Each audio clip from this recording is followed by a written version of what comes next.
Are you muted? Nope. Last time, after taking a decent amount of time deciding on a boat to sail across the sea to meet up on the Lone Mountain Island to deal with the bandits, your crew was assailed by pirates. Something that John, or Whisper, was supposed to get done anyway. And upon victory of defeating the pirate crew and sinking their ship, a weight lifted off of Whisper's body and off of his soul. You guys were victorious in the battle, and you now have to sail the rest of the way to Lone Mountain Island. Cambria looks at the rest of the crew and is like, well, you guys did good. We got about another 8 hours or so before we make it to the island. Go ahead and rest up as her first mate. Going back downstairs. As her first mate walks on deck with the rest of the crew, and is just like, "All right, crew, let's get these bodies off boat." Wait, yeah, a few of them did make it. Okay, and the rest of the crew starts taking the lizard folk corpses and rolling them off the deck.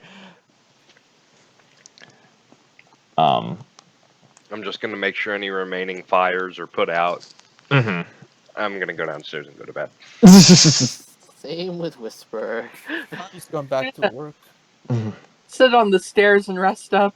Tarragon goes to join you, Ariza, and sits on the stairs with you. And you guys relax and rest. You get half of your hit die back on a long rest, so you'll get 1 hit die back if you've used both of them. I only get 1. Got it. Yep.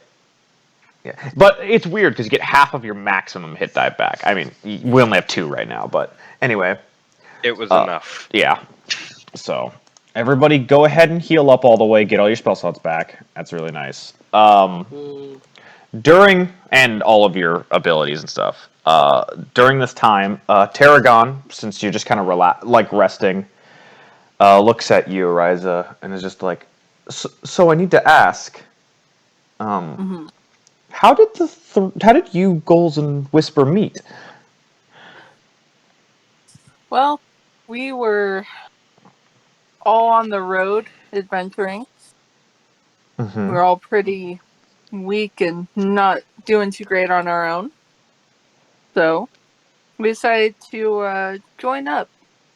Figure there's more strength in the party than there is just being on our own. Oh, I see. So, you and I had a similar idea that the solo adventuring is not the best idea. It all started with my hatred for rats. Look, we don't bring up the rats.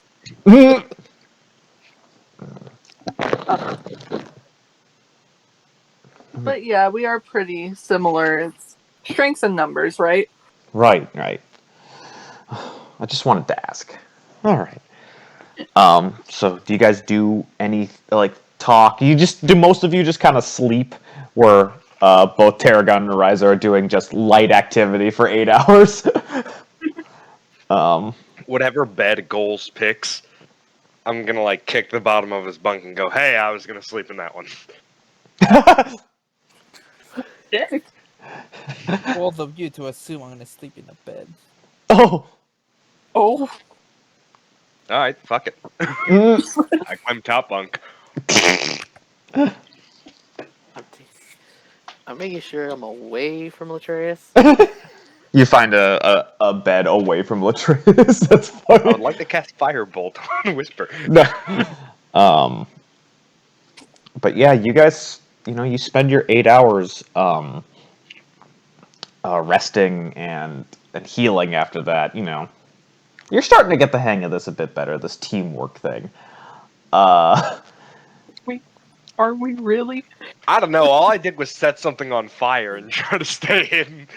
I mean, you guys actually helped each other before someone went down this time. Inadvertently. Inadvertently still is helping.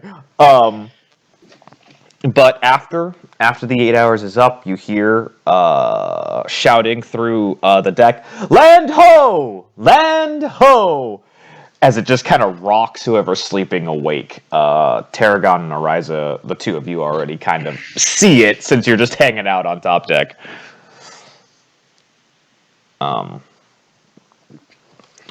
And don't talk about my mother like that. And you guys see Lone Mountain Island. I'm going to send a picture in the Discord of my drawing of the island. Oh, my grateful dear. Oh, no. Oh. So. Is that dragon from Wind Waker? Wait, what? I don't know. I just drew it. What? That looks like Dragon Roost from Wind Waker. That's yeah, funny. You're right. Kind of. I actually didn't look at. I just made that up. But you see, I'm waiting to see a fat dragon sitting on top of this volcano. you see the singular mountain followed by a little bit smaller, like not really mountains, but like hill. It's a little contradictory in calling it Lone Mountain, but it's a little like a lone cluster of one large and a few smaller ones with a nice forest around it. You don't see any battlements or a fortress or anything. It's just an island. You're welcome. And you get to, a decent area in, like, close enough to it, and they drop the anchor. So, are the rest of you on deck now, or is it still just Tarragon and Ariza? I'm on deck. Okay. I'm on deck.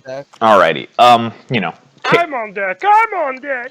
Cambry walks down to you guys and is like, "All right," and she starts stretching her shoulders and is, "All right, so we going up? We going ashore? All ashore? All ashore? All ashore? Who's going ashore? That's what it is." Yes. All I'm right. just gonna kind of leap from the gangplank to land. Yeah, you're close enough that I don't think you could make it to land, but you could definitely make it to like thigh-high water. Oh, we actually are in the island? Yeah, you're at the island now. I thought we were going to send Whisper to scout. Yeah. Well, when you look at the island, there's no fortifications. There's no reason to. That doesn't mean we shouldn't. Well, if you want to do that, Yeah. Go stayed up all night preparing for this. I mean that's okay. We can backpedal a little bit. You are a little further out. Academy training wasted. You're a little further. You're a little further out, and they can send a dinghy. No, we don't need one. You don't need one. No. Okay. Goes walls up to Whisper. Hands him a pair of glasses. Alright, Whisper. You still got the cap I gave you? Put these on and swim towards land. Just points. Wait, what did Fine. the glasses do? Night vision. Oh, it's night vision and the cap of water breathing, right? Told you I'll fix this problem. Nice. Cambry looks. So the question is, how's he gonna tell us if it's clear? By coming back. I see. Okay. And what if it's not clear after he leaves and we get fucked up? That's a good question too. That's where it's going to have to be prepared. How do we... Okay.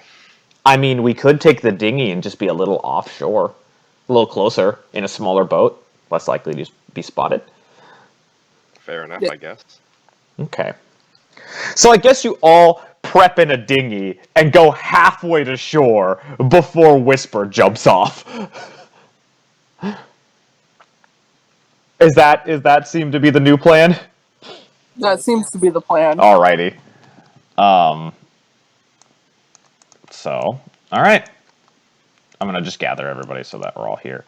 Latreus will remember this. Okay, so Whisper, how do you do this? You're about halfway between the boat, or in the big boat and the shore with the dinghy.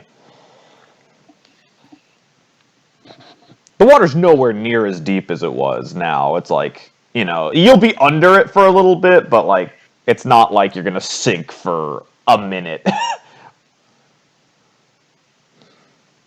Well, nope. So what do you do? Looks like we just lost Oh, Ariza for a second. well, My computer's shut down on me. she'll get back. Just Yeah, I'm still here. Just yeah. technical difficulties. Damn it, Juan. So Whisper, how do you do this?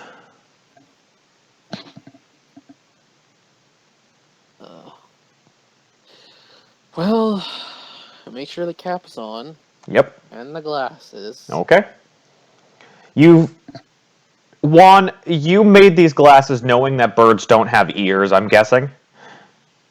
No, I made it out of junk. Remember? So I probably had a pair that was digged up enough for his face. Do you have a tinkering kit? I think it was my starting equipment. So probably. Can you roll me a intelligence check with proficiency for your tinkering kit to make this for the quality of this build?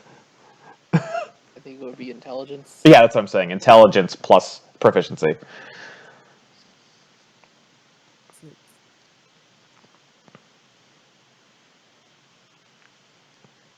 Yeah, it's okay. Okay. Oh wait. It's Whisper, you think that the way he built it with a strap around will last for a little bit at least, but any prolonged time in the water, it's going to fall apart, and you're going to lose those glasses. Yeah, I can make more.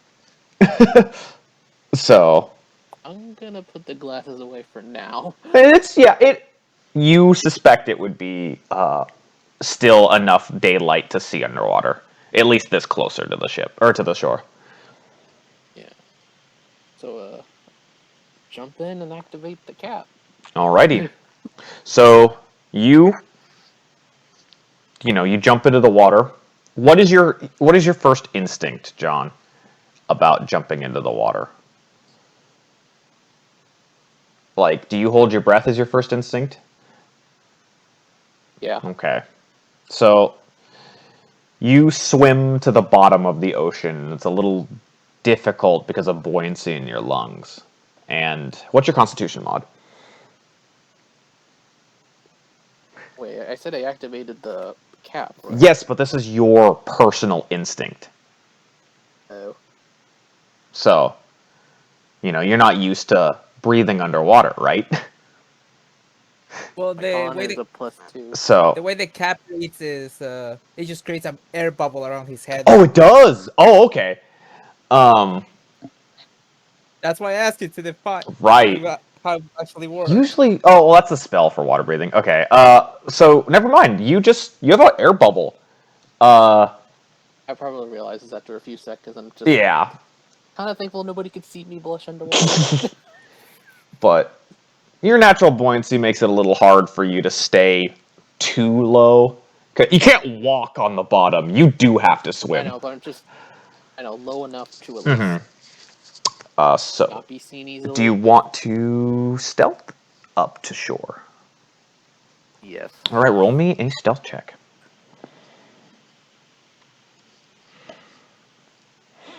It's like Link is staring at Zelda's ass from above. All right, yeah, no, you continue the swim.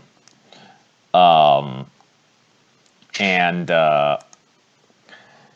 you are pretty sure that your dark colors actually keep you hidden in the deeper sections of the water.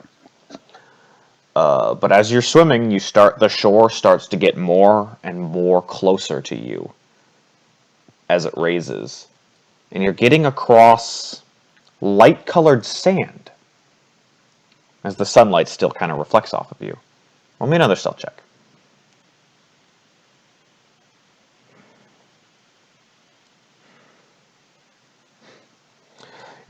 keeping this in mind, that your contrast of the light and dark on your character, you do everything you can. You kind of get covered in sand a bit trying to stealth up, just to kind of lower the darkness of your feathers and cloak. And you make it onto shore. There's a little bit of a beach section and a grassy section. The grasses are like a waist-high beach grasses, and a forest up ahead.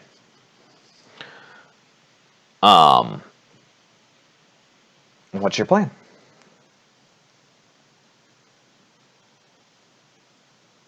It's like open, no bushes or anything. It's pretty open. If you can make it to like waist-high grass area, but it is an open stretch of beach before then.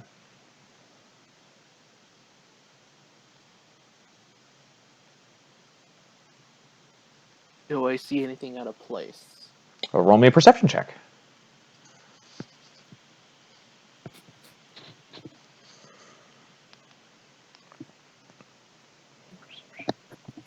Oh, there it is. Oh my god! It's everything. You do see everything. So as you look, it's a little hard to see, but you notice it. Your keen bird eyes notice it. That in the beach grass there is a bit of a worn down path, as if a patrol goes around pretty, somewhat frequently. It's been worn down by foot traffic. We don't see anybody exactly right now.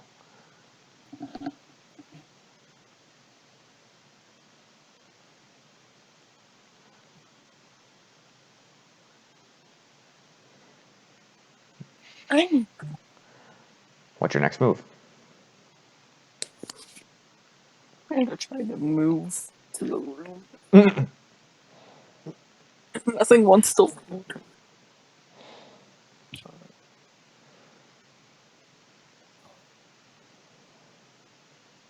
How far is it from me to the waist-high grass?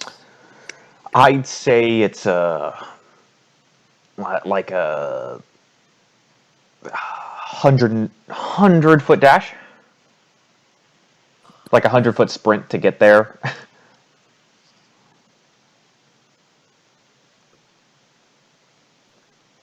So I see traces of a patrol, but nobody. You don't see any people right now. Yeah.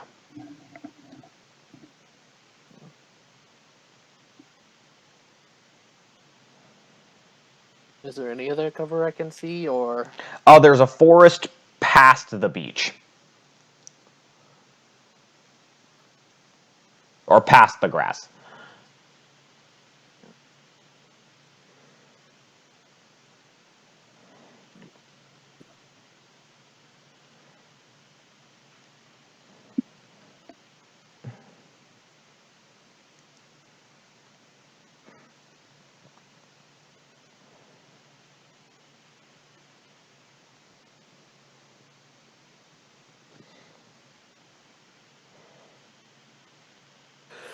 Bless. Bless you. Thank you. Sorry, I took the delay. Uh, I'm gonna.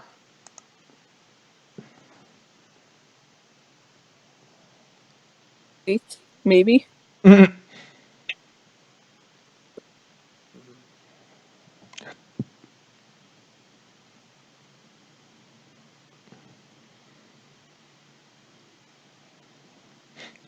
I love this image of Whisper, this fucking, like, crow hiding in sand right now. Bird coming out of the ocean. Who's gonna believe them when they say? That's pretty good, actually.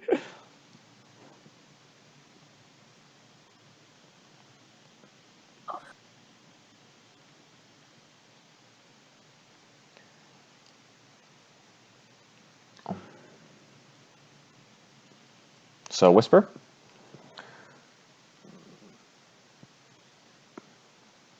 the more you sit here and the more that time passes, the more you think maybe another patrol is going to come over that hill. Xena, please. Stupid cats. I'm gonna head to the grass quickly but quietly. Okay. So if you're going to do that, I would have you, if you're doing a fast-paced movement, so I would say roll me stealth with disadvantage.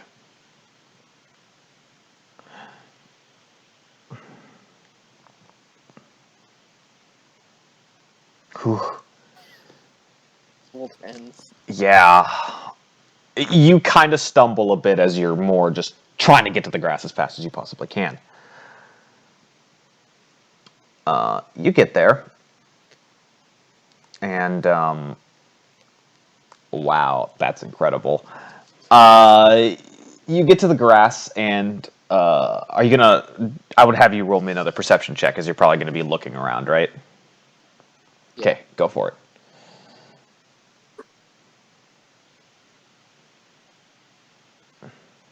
All right. So you reach it to the grass, and you start looking around, and you just barely catch a glimpse of a patrol vanishing into the forest. From where you were at the beach, you wouldn't have seen them, even with that critical hit, due to elevation and things. But now that you're closer, you see them just leave into the forest on that same pathway.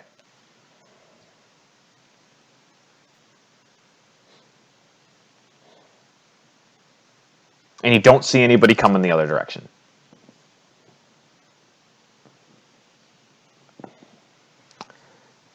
John met the passive perception check with those 10s. I want you all to know.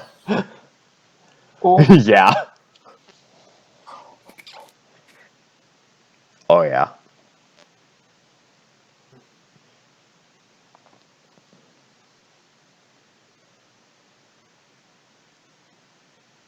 So, what's next?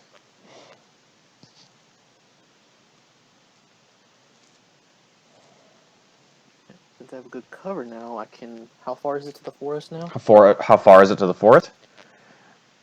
It's probably a good. Let's see here. I'd say 200 and so feet. You're kind of in a weird pocket of the beach right now, where the ocean grass or the beach grass is taking up a decent chunk.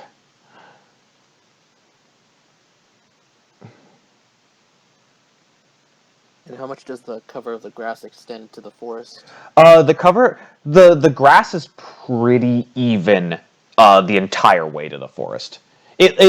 Like once you get to like trees and stuff, it starts to go down to like normal grass just because of the way environments work, like forest environments work. But in this open area where that's only beach grass, it's about waist high for you.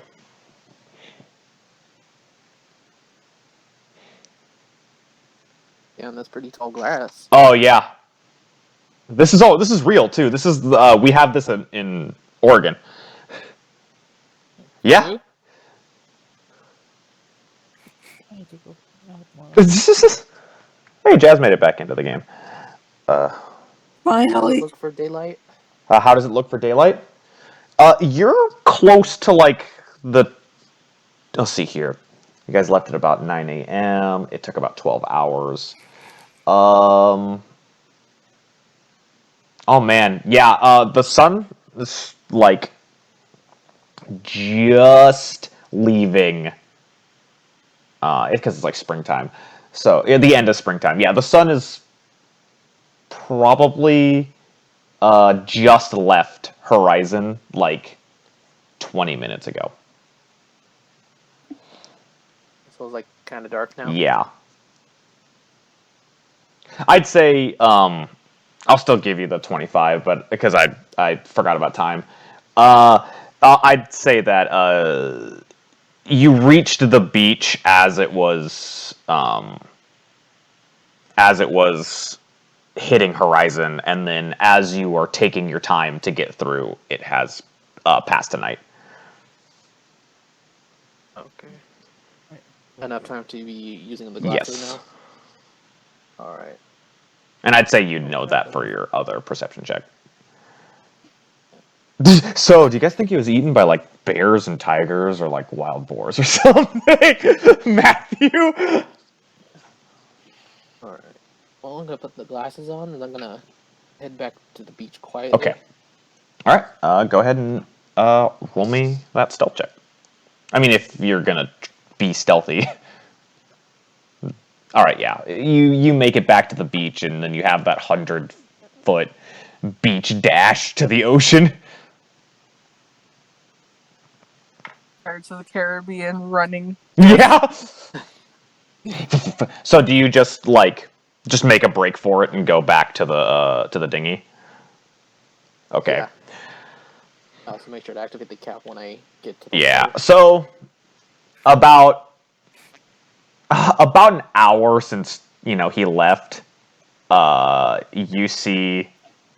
Oh man, you see the Kenku Whisper just come out of the water and climb back onto the dinghy, and right as you do, the lenses to the goggles fall off the adhesive, and the band snaps off. Even though it was an air bubble? Oh, well, never mind. You're right. It is an air bubble. It would keep it safe. You're lucky. You're lucky that's how that works. Don't mention rats. That's why I'd ask you how they would work in the boat. Oh, okay, yeah, when... Why wouldn't I want to mention rats? What's wrong with rats? Fuck the rats. Fuck the rats. What about the rats? I don't want to talk about the rats. What rats? Whisper, you come up into this conversation. All of them? Whisper, tell him not to talk about the rats. I don't know what rat she's talking about. And you don't want to know. Tarragon raises their hand. I kind of want to hear about the rats. We're not Same? talking about the rats. Whisper, what do you know? No, it's been like an hour. I want to hear about rats. Later. Okay. We should have enough cover to make to the beach. Because the hill gave good enough cover, right? The hill gave a decent amount of cover. Like, this dinghy could make it. The other ship wouldn't make it unseen, but the dinghy could. Yeah. Good thing we took the dinghy, because the hill would not have covered the other ship. Mm-hmm. And past that, it is about like 100-foot dash to decently sized grass for cover, and there is a patrol path. Okay. Good thing And we I know had you this because I scout. just saw them head into the forest. Okay. Okay. But we should. That might be problematic because we have an 8-foot tall elephant person with us. Tarragon looks. Don't judge my height. I'm not Whisper also judging gives your you a look height. because he's also like almost 7 foot. Is that a sensitive issue for No, Tarragon? I'm just kidding. Cambry looks. Well, we got a bit of some cover and stuff. Okay, I'm going. I'm just gonna jump in the water. Cambry's just like, I can. She starts rowing the boat. Fuck I it, look why at- not? I look at Whisper and point. Wait, didn't he say he couldn't see at night? Oh, Tarragon? Same. No, Oh, Latreus? Oh, that's a good point. Cambry gets past Latreus rowing as he's swimming and is like, get on the boat. Do I No, have let's to? learn. I've been on the boat for so We will long. make it soon. Just get on the boat. You don't have to swim. No. Let him learn. I'm just gonna hold on to the boat and let it drag me across the water. She pulls away with a strong stroke a couple of times before she lets you grab on, so you learn your lesson. I learned nothing. I am impatient. Let's go. She starts dragging you in the water. You come out. You guys get to the shore, and Latreus is soaked. Like, Whisper was somewhat wet, but at least he was doing some action. Matthew was just, like, hanging on, just letting... all, like, reverse keel hauled, I guess. But not really, as he's just in the water, soaked. So as soon as I Oh my walk God. onto the beach, I cast prestidigitation, and all the water just Yeah. off of me in a little cloud. Just explodes off of my body violently. I am So dry. you guys make it to the beach. And you are there. You are on the beach. You are on the beach of this area. How do you guys handle getting into the grass? Whisper's gonna Are we head up. just gonna mad dash it? Whisper's gonna head up first. Just to like get to the edge of the cliff, well, edge of the Mhm. hill. To see, because getting dark vision Mhm. now. So I'll say it took you guys about half an hour to row there with all of you. As it took John by himself like a whole hour to do that whole thing. But yeah. Okay, so you wanna perceive on the hill? Okay, go for it. You don't see anybody coming or going. You're pretty positive that there's no one around right now. Whisper turns to the group and just gives a thumbs up. All right.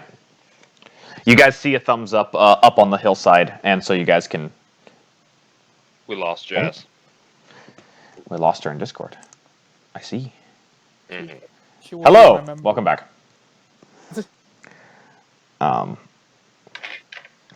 To reiterate,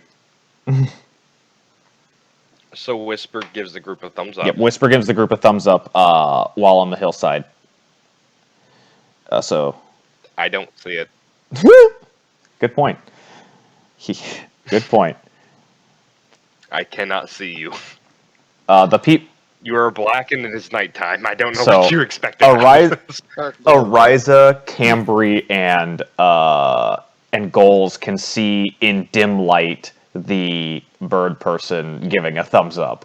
You see the shape of him thumbsing up. He just read me out. Oh, that motherfucker!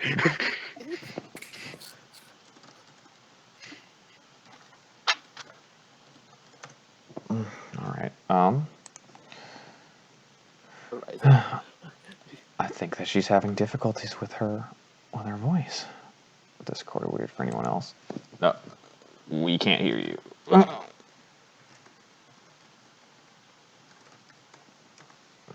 It's so echoing and lagging. It's weird. not Oh, weird hey, for there us, she is. but what's going on? What's going on? What is going on? What could it be? What is it be?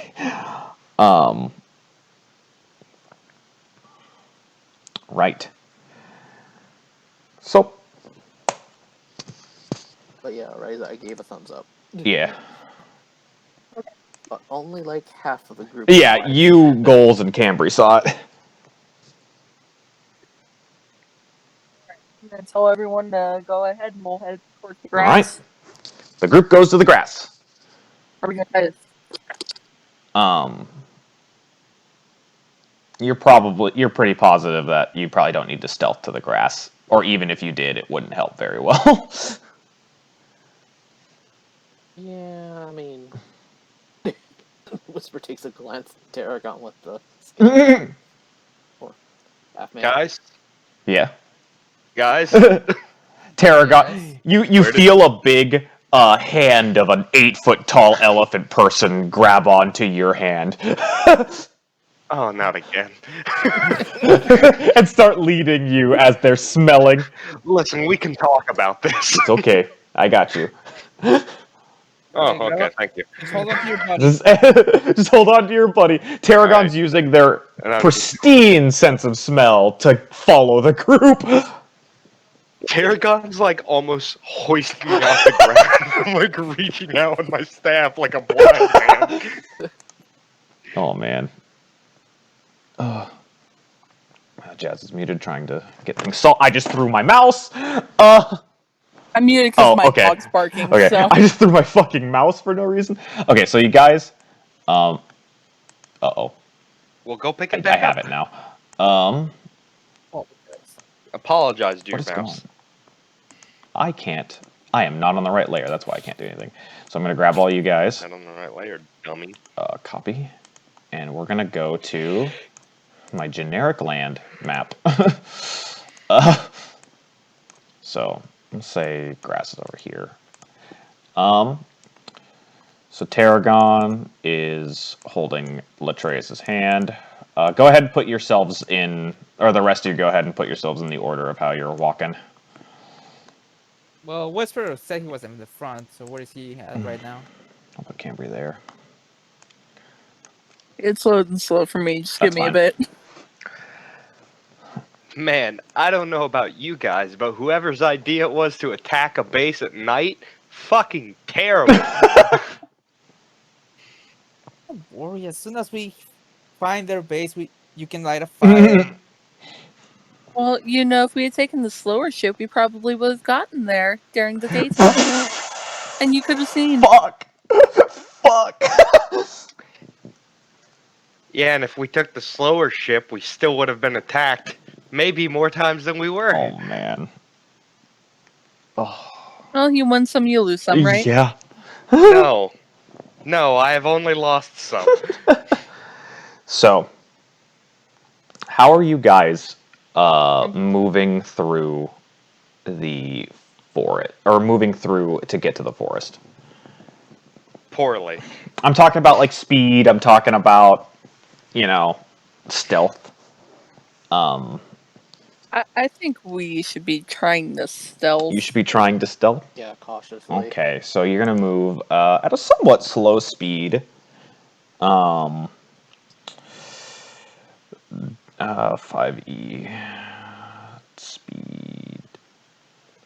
When moving stealthily, it's about half. Yeah, it's move. Yeah, I'm looking at There's a whole thing about travel speed that I'm looking at. So it's slow. Okay.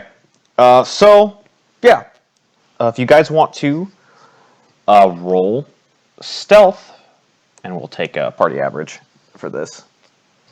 I gotta roll Cambries. It's my still. Oh boy, it's low rolls again for me tonight, guys. 14. Yikes. Whisper. Maybe it'll Cincinnator's gonna be real. maybe it'll roll by some point next year. Oh, there it goes. Oh. Oh, I gotta roll. Oh god, I gotta roll with this. Yep. Don't I? Fuck. It's okay. Whisper's gonna carry the whole team in stealth. John rolled a Still on my 13. roll, So. Yeah, Cambry and Ariza and Goals did better than Whisper. Yeah. That's Oh. some sad shit.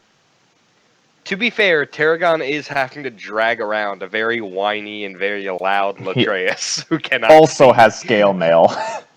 So. Alright. So you guys, you get to a point where you realize, is it really, like, worth trying to stealth with clang, clang, clang, clang? And whine. And I can't see. Like, I just need to.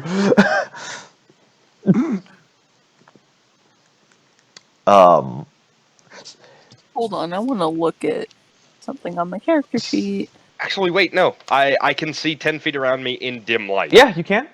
With your staff. Because of my staff, Yeah. remember? Yeah, so I can see 10 Okay, feet around me. so you're less whiny, but you You're not whiny. you are glowing. Yeah, I am slightly glowing. Jazz, you're wearing scale mail, aren't you? Let me double check, but I'm pretty sure I am. I thought she was wearing No, studded leather. that's Oh, no, wait, that gold. was Whisper. No, it's Hey, Jazz, you got disadvantage on your stealth rolls. Yeah. All right, let me roll again real quick. Okay, you stayed at 11, or you stay. I'll round it up. You stayed at a 12 group stealth. Um, how many hours do you go before you realize this isn't fucking working? How long has that threat been whining? I'm gonna say about 30 minutes of Latreus whining and rises ready to kill him. So you guys decide at about. I'm calling this hour 2 of your assault on this island that we're just gonna walk at a fucking normal pace because like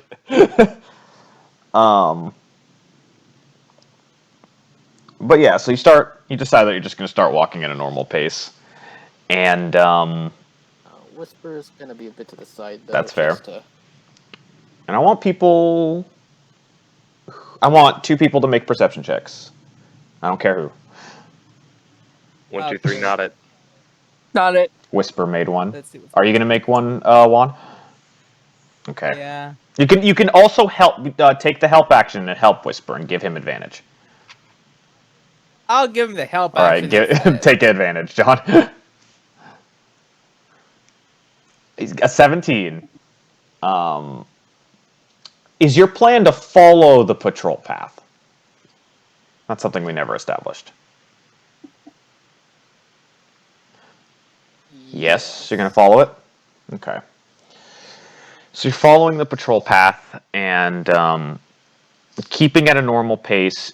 You feel like with that 2 hours, you have about a 2-hour gap between the guys in front of you, and you have no idea how long of a gap you have with the guys behind you.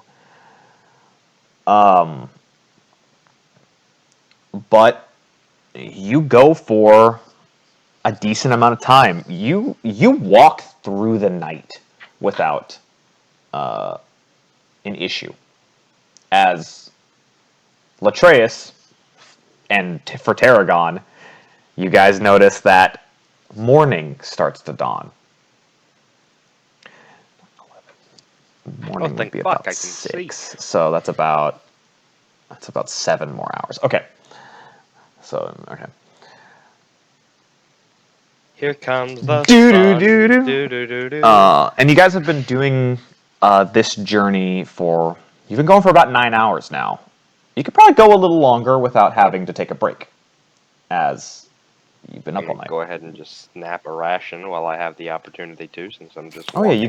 you guys probably eat and walk too. Like that's not even an issue. Which means. Go pocket bacon. I didn't count rations for the journey on the ship because you guys would have gotten fed by the ship. But yeah, you continue your trek for. How many hours do you think you guys normally would stay awake before you would need to sleep for 8? What, like, let's see here. 16? You could walk for, it'd be 16 hours before you would need to make 8 hours of sleep. But You underestimate Gold's ability to work for long you amount could of time. push through it. So would going probably like 14 be smart? 'Cause we're still gonna have people take watch. That would be smart. That's Yeah. So, if you guys decide to make it to the 14-hour mark before setting up a place to sleep, you're sleeping during the daytime. You don't really need a fire per se, which is convenient. And while you're doing this, how do you want to take watches?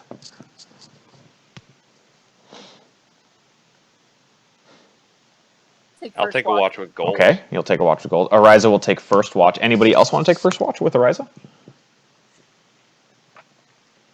You'll take it? Okay.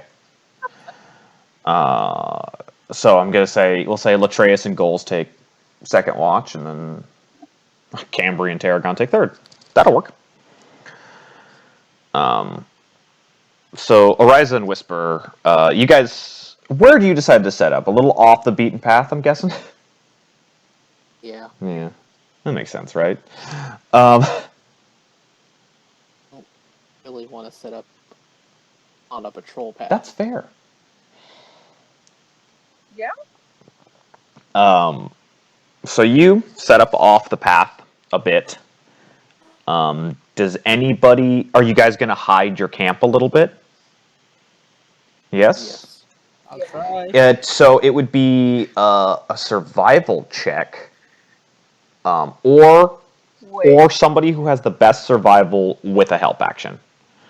So it'd be 2 survival checks or a help action on one. So who has good survival? Anybody? My survival's +1, y'all. That's surprising. Same. I have a -2. Goals. Whisper? Whisper. I'm a +1. Whisper. I'm +3. Cambry goes, I got a pretty good survival. I think Tarragon also has a +3 in survival, right, John? Let me check. Yeah. Yes. Tarragon's like, I could help. I think, John, since you are better at like hiding things, we'll have either Tarragon or Cambry help you out with a help action. Okay. Since you would know what you're doing when hiding things. Yes, ask the rogue to hide things. Exactly. So go ahead and roll So, roll survival with advantage. Yeah, we'll do that. Nice. Okay, so we do. So you guys like kind of hide your camp off, using some like bushes and things to kind of make sure. But Horizon, Whisper, you guys take first watch. Yeah. Take this time to chat amongst each other. Take this time to. You will be making perception checks, but also like, is there anything you guys want to talk about with each other during this time? Want to check in and see how Whisper is holding up with all of this. Okay, all right, go for it.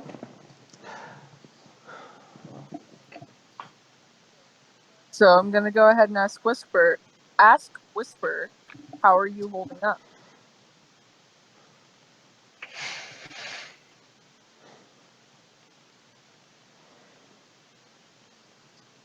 Well, surprisingly better? Yeah. It feels weird. I bet it does. I got a question. Mm, Why didn't you tell us sooner?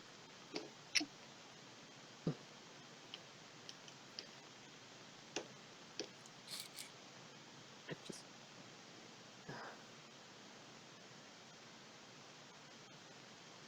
I wasn't in the best state of mind when I first came to you.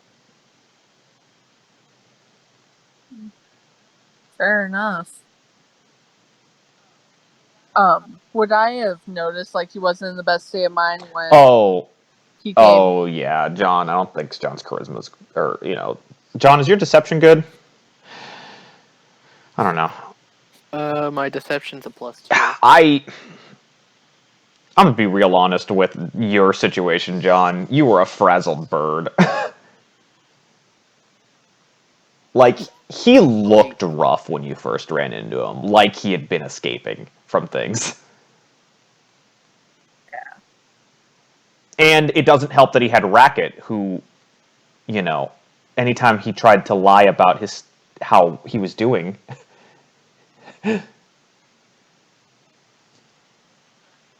Bracket. Yeah, like, Racket wasn't telling you what was happening, but he was like, oh no, he's not doing good. I'm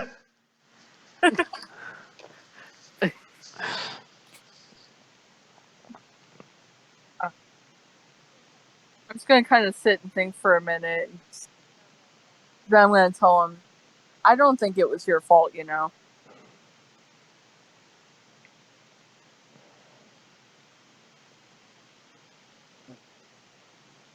Whisper just kind of curls up,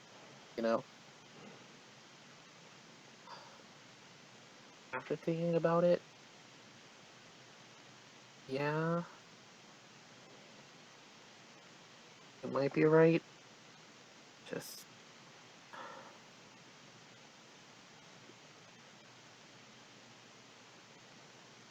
things differently. Yeah.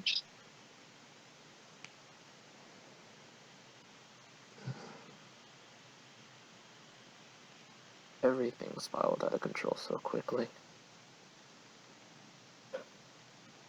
I could see that, but you getting the full blame for just trying to protect someone close to you isn't fair.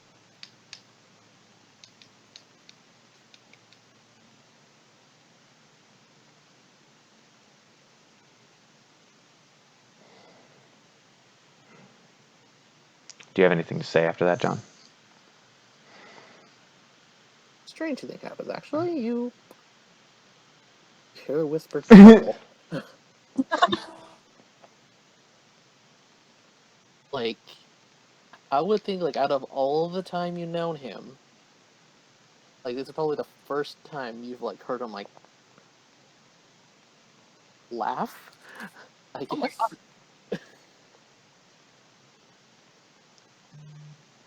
Oh, I God. actually, Oh, God.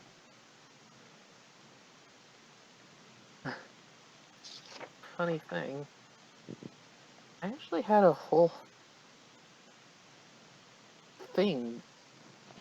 speech planned for Fletcher, actually, when I ever thought of actually confronting him. Yeah. You saw how well that went. Mm. Well, at least now we can deal with it and it won't be a problem again. Yeah.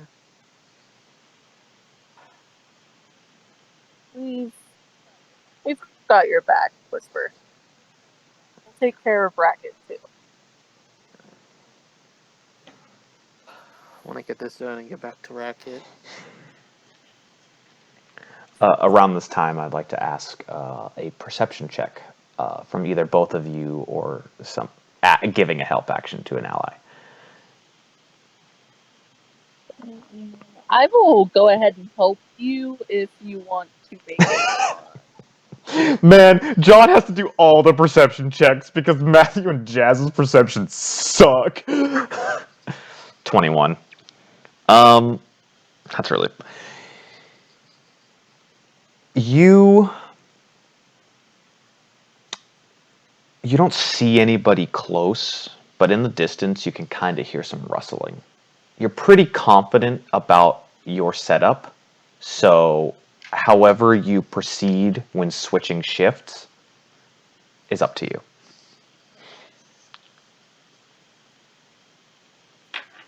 So it's switching shifts. I would Um, say it's warn them. yeah. Okay. Yeah. So you're switching shifts for watch. Goals and Latreus are woken up, and Alright. and Whisper and Ariza, you guys warn them that there might be a patrol coming by.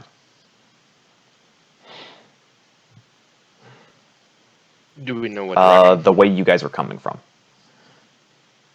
Okay. So they should be here soon, huh? So, Yeah. Arise and Whisper. Yep. Hey, Arise and so- Whisper go to sleep, and Latreus and Goals are up. So I'm just eyes forward on where Mhm. we came from. Like I'm not gonna look. I'm not gonna be kind and make eye contact. Yep. But I am gonna ask goals.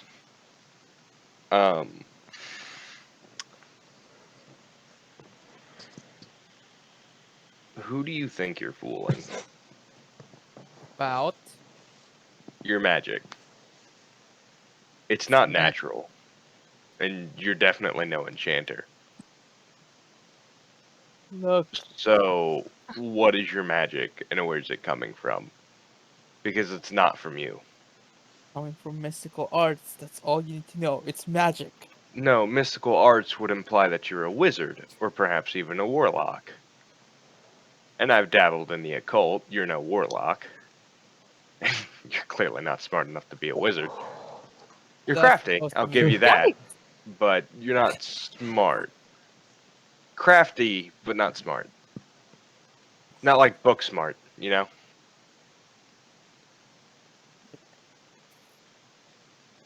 I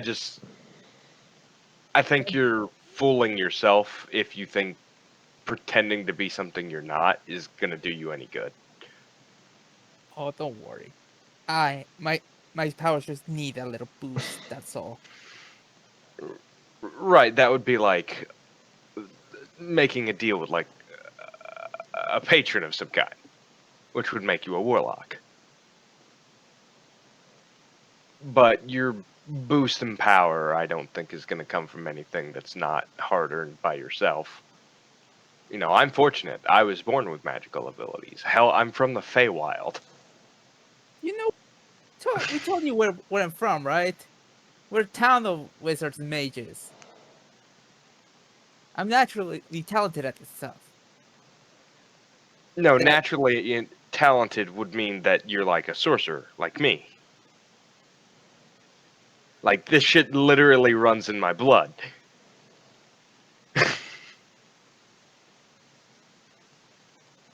Look, I don't have time to argue with you over how my magic works, where it comes from. Just know that it does. I'm not asking you to argue, I'm just asking you where it's coming from. I don't think that's such a personal question. Certainly not a deep dig. Shouldn't be.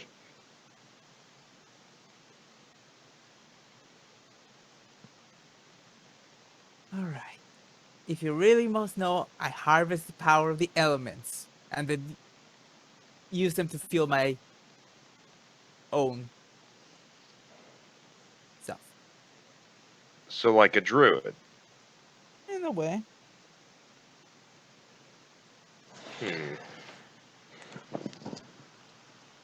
Okay. Oh, will you at least tell me about the rats? That's a memory I'd rather not recall. You said you would tell me later. And it's later. You know, I want in to this know about time, the I'd rats. like a perception check to be made, either with help or giving help to one of you, or both of you making one. Wait, what's that sound? I I'll feel make like with one. I I'll was make gonna one if say you I want to feel make like one with the one. way it's going, yeah. Go ahead and roll your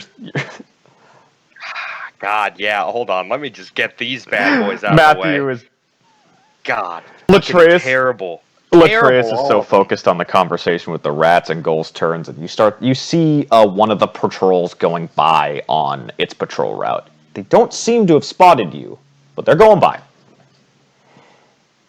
Can I use my physical No. die?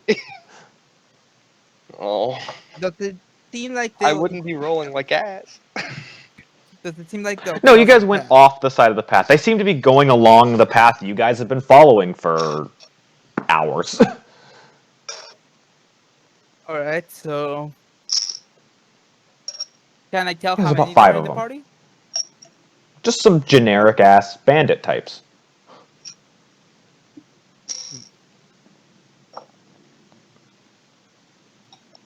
Alright, I oh crap, I'm not tall enough to do this. So I grab Laterres and turn his body so he can see them. And Latreus, you Huh? you What are now we? see Yeah. the 5 bandits that are just kind of as you're looking, they start to leave your guys' point of view. Do you think we can take them? Probably. Do you want to take them?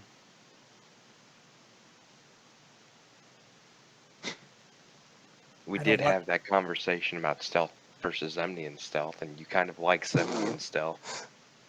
The fuck's a Zemnia? Don't worry about it. And they're leaving If 100 feet away, we can do it. 110, 120, Oh, they're and officially they're out of gone. range of my spells. Out of sight. All right. And your shift comes to an end, and you wake up the third shift. As soon as they get out of sight, I'm gonna like nudge Whisper with my foot, kind of urgently. Whisper, you were woken up to some like nudges, like something's going on. It's kind of like that little. Hey, Like- hey! They're gone. Whisper just flames like it's like that contemplating look of like, I want to stab him now or later. That's really funny. But yeah, easy enough. And You did a really good job hiding this. I'm gonna I'll skip over the last because they went by. And all of you wake up after a nice rest, and you avoided a patrol of bandits, and you're all awake again. And it's now what? You probably went to bed around 14 hours, so you probably went to bed around 8 in the morning. So it's about 4 in the afternoon now. Oh, I can skip it. And how do you guys proceed on your path? Oh yeah, we got. Yep, you get your hit die back. You're full on hit die. You're now fully restored and replenished. Ooh. So do we have any idea how deep this stronghold is, or are we just going like the wrong way? And Does it's taking anybody longer? want... John, do you want to roll me a history check? Okay. I Okay. potentially roll investigate. Investigation for what? See maybe how far inland we are. That'd be more of a nature check. Or survival. But, John, I can pretty easily climb a tree and attempt to perceive. yeah. History. You know that you've never been here. You know that bandits took it over, and you know beforehand it was a scenic destination for lovers that are from the port that you're from. Like, that's about it. Nothing really useful on that front. Anybody want to roll an insight check? Let me check my insight stat. Sure. No. I'll roll insight. John, you can roll it for Tarragon if you want. Well, if they have good insight, I don't know. Actually, that's really good 14. insight. I think you get enough. You probably think that as long as you follow this patrol path, you'll probably make it to whatever base of operations it is. This is for Tarragon, and she also needs Oh, to fix okay. it. But she has it as Oh. +2. That's So +5. yeah, both Tarragon and Latreus are both like, well, if there's a patrol path, it probably leads in and out of whatever base that they're operating from.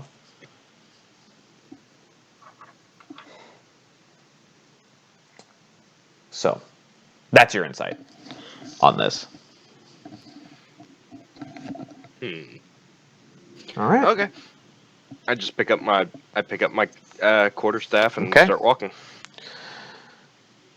So you guys have kind of seen, the distance of hours between the patrols. So I would say you guys actually feel pretty confident that if you go at a normal pace, you won't run into them unless one decides it's going to turn around on you. But based on patterns, you think you're pretty confident that you can just kind of walk at a normal pace and not run into them and only have to worry about it during your resting time. So you walk for your neck. So, you cut down a ration for the next 14 hours. We'll give you that one. But if there's anything you want to add to that, oh, interesting.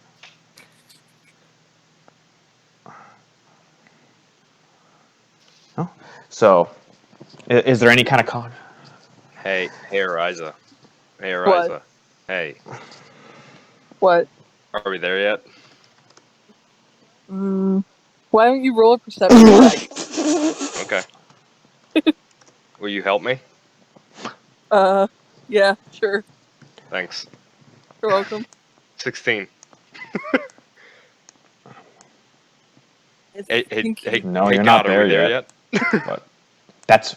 Oh, okay. I'm about really now? happy that you rolled How that about 16, which is really funny. I'll have you here. Tarragon will probably be a bit in the back. Cambry, Whisper, and Goals. I would Okay. be ahead.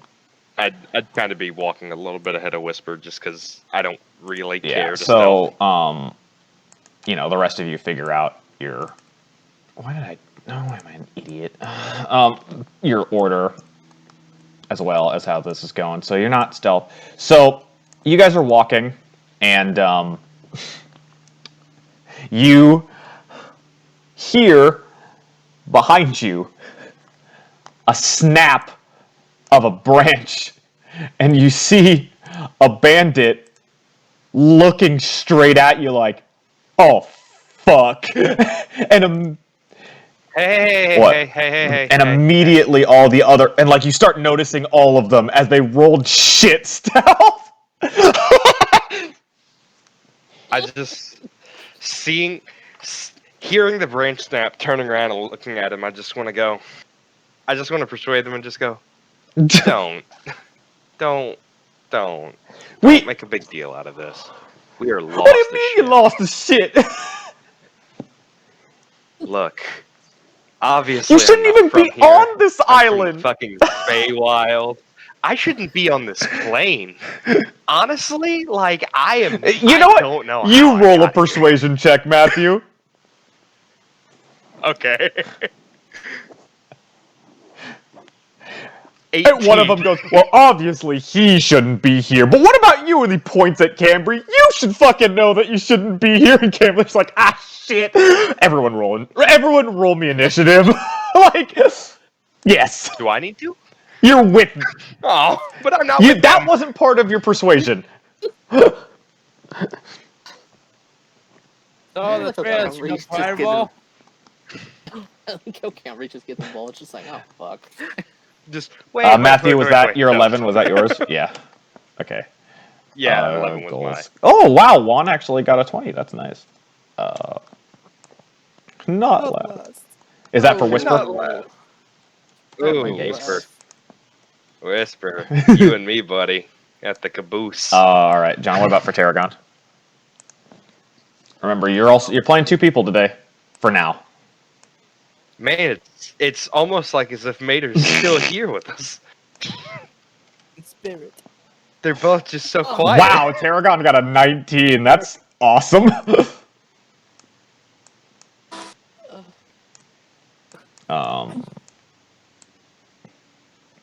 Matthew, I need you to roll off with Cambria. Yeah. Oh, roll off with Cambry? Wait. Yeah, it's the same. Oh, okay. Yeah, just flat 20. Just a flat 20? All right, so. Yeah, she goes first. Rolling against you? Hey, it's not bad, at least. I rolled a 9. You rolled a 17. Or not like a bad situation. Oh my god. They all have a +1, but still. I'm still faster than we all go before they do, except for And only one of them doesn't go like. Jesus.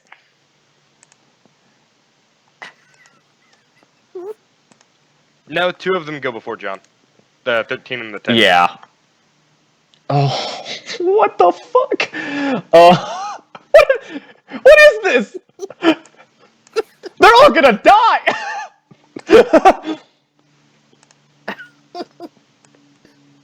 Wow, one of them actually goes before you and Cambry. Holy shit.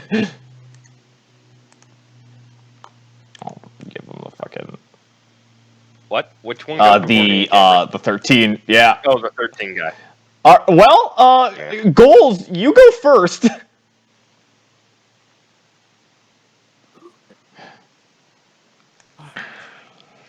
All right.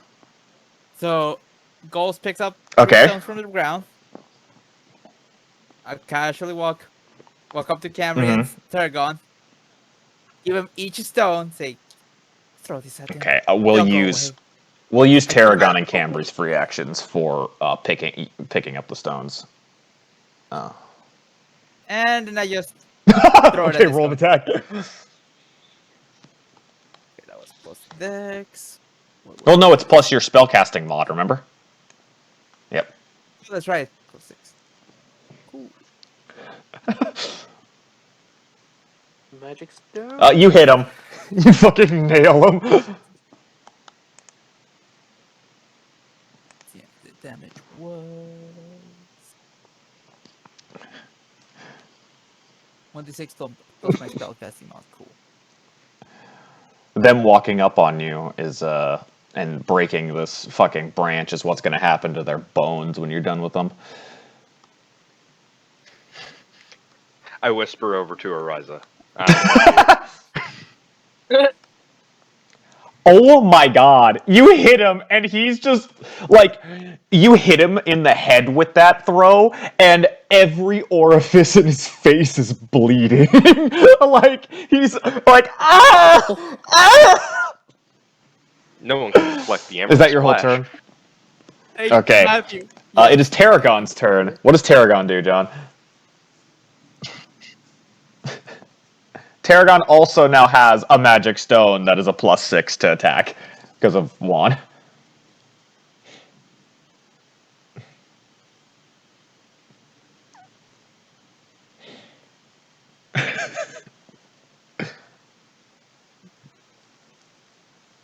You know what? Sure.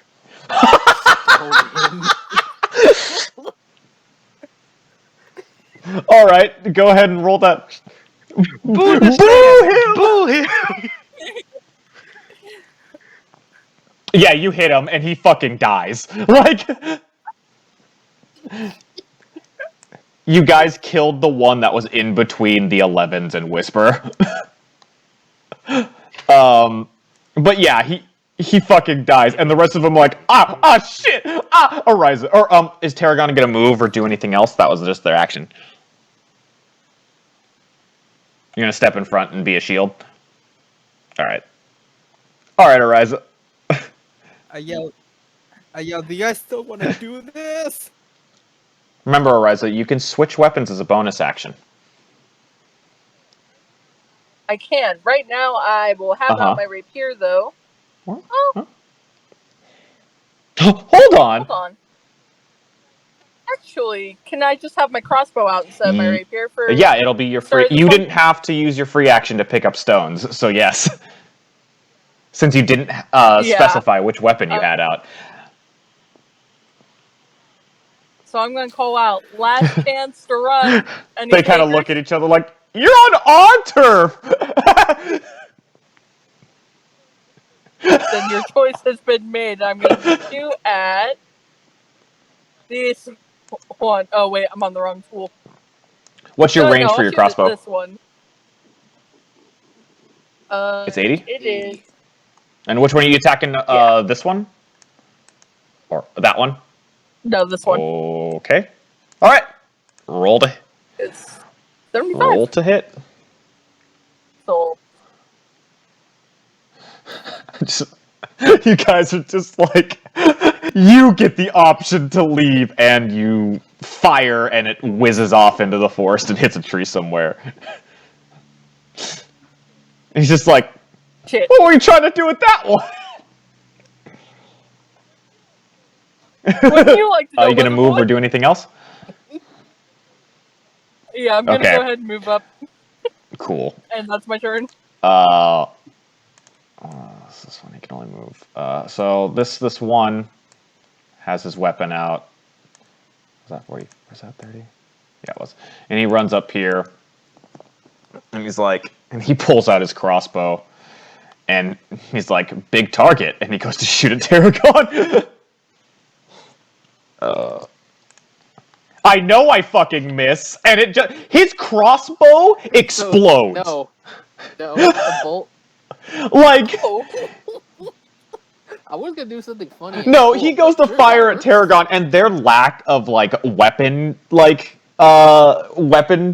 maintenance just Maintenance. snaps his crossbow in half, and he's like, oh! And they're just like, good fucking job, Terry. And that's his turn. Cambry would you like to run having walks up with this rock and does like a baseball pitch and chucks it at the one straight, not the one whose weapon broke because he's kind of disarmed right now, chucks it at the one that's straight ahead of her and nails him with it. So it's a d6 plus 4 one. Nails Okay. his ass. Yeah. And just smacks him like in the shoulder with it, and he's just like, ah! We now know his name is Terry. Harry? He has to live Terry. now. Oh, I got this. I gave him a name, Jacob. No, I can don't do. worry about it. There, and there. There we go. Whoops. Hair. There we He's go. gonna Carrie. be Care Gear. And Bear, that's bear. gonna Care be Bear. her turn because she doesn't really need to. Latreus, it's your turn. Okay. I'm going to Hmm.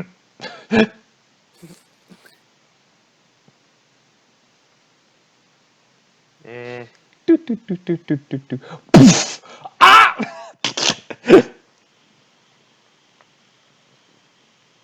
yeah, why not? Oh.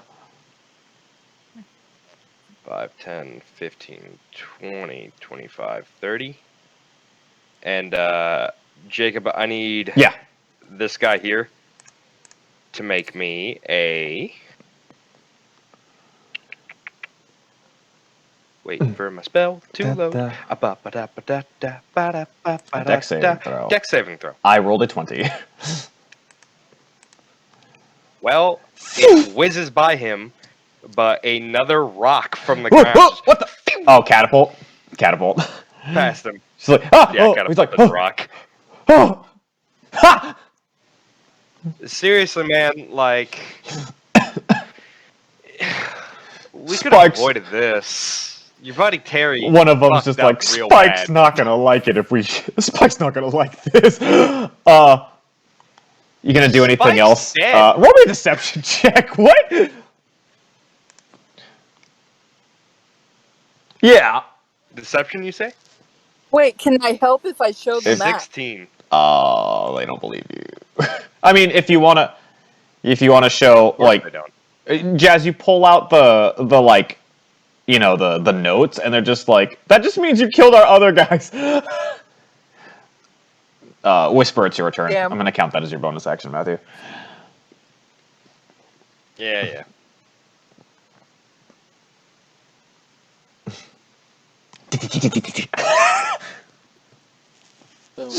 Oh, okay.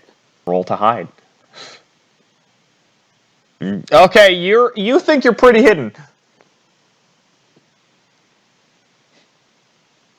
Are you gonna shoot with advantage and immediately lose hide and get some damage?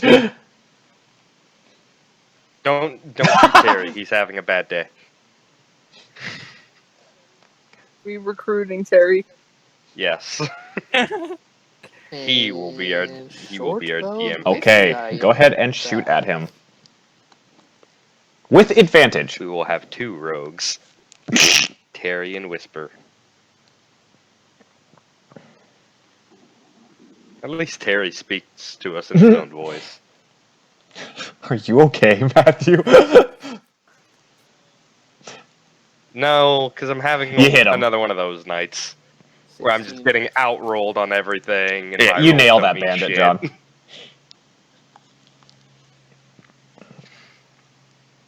Oh, man. That's... Oh, yeah, you nail him square between the eyes, and he just drops to the ground. And Go. everyone's like, kill the flock! We need to kill that flock!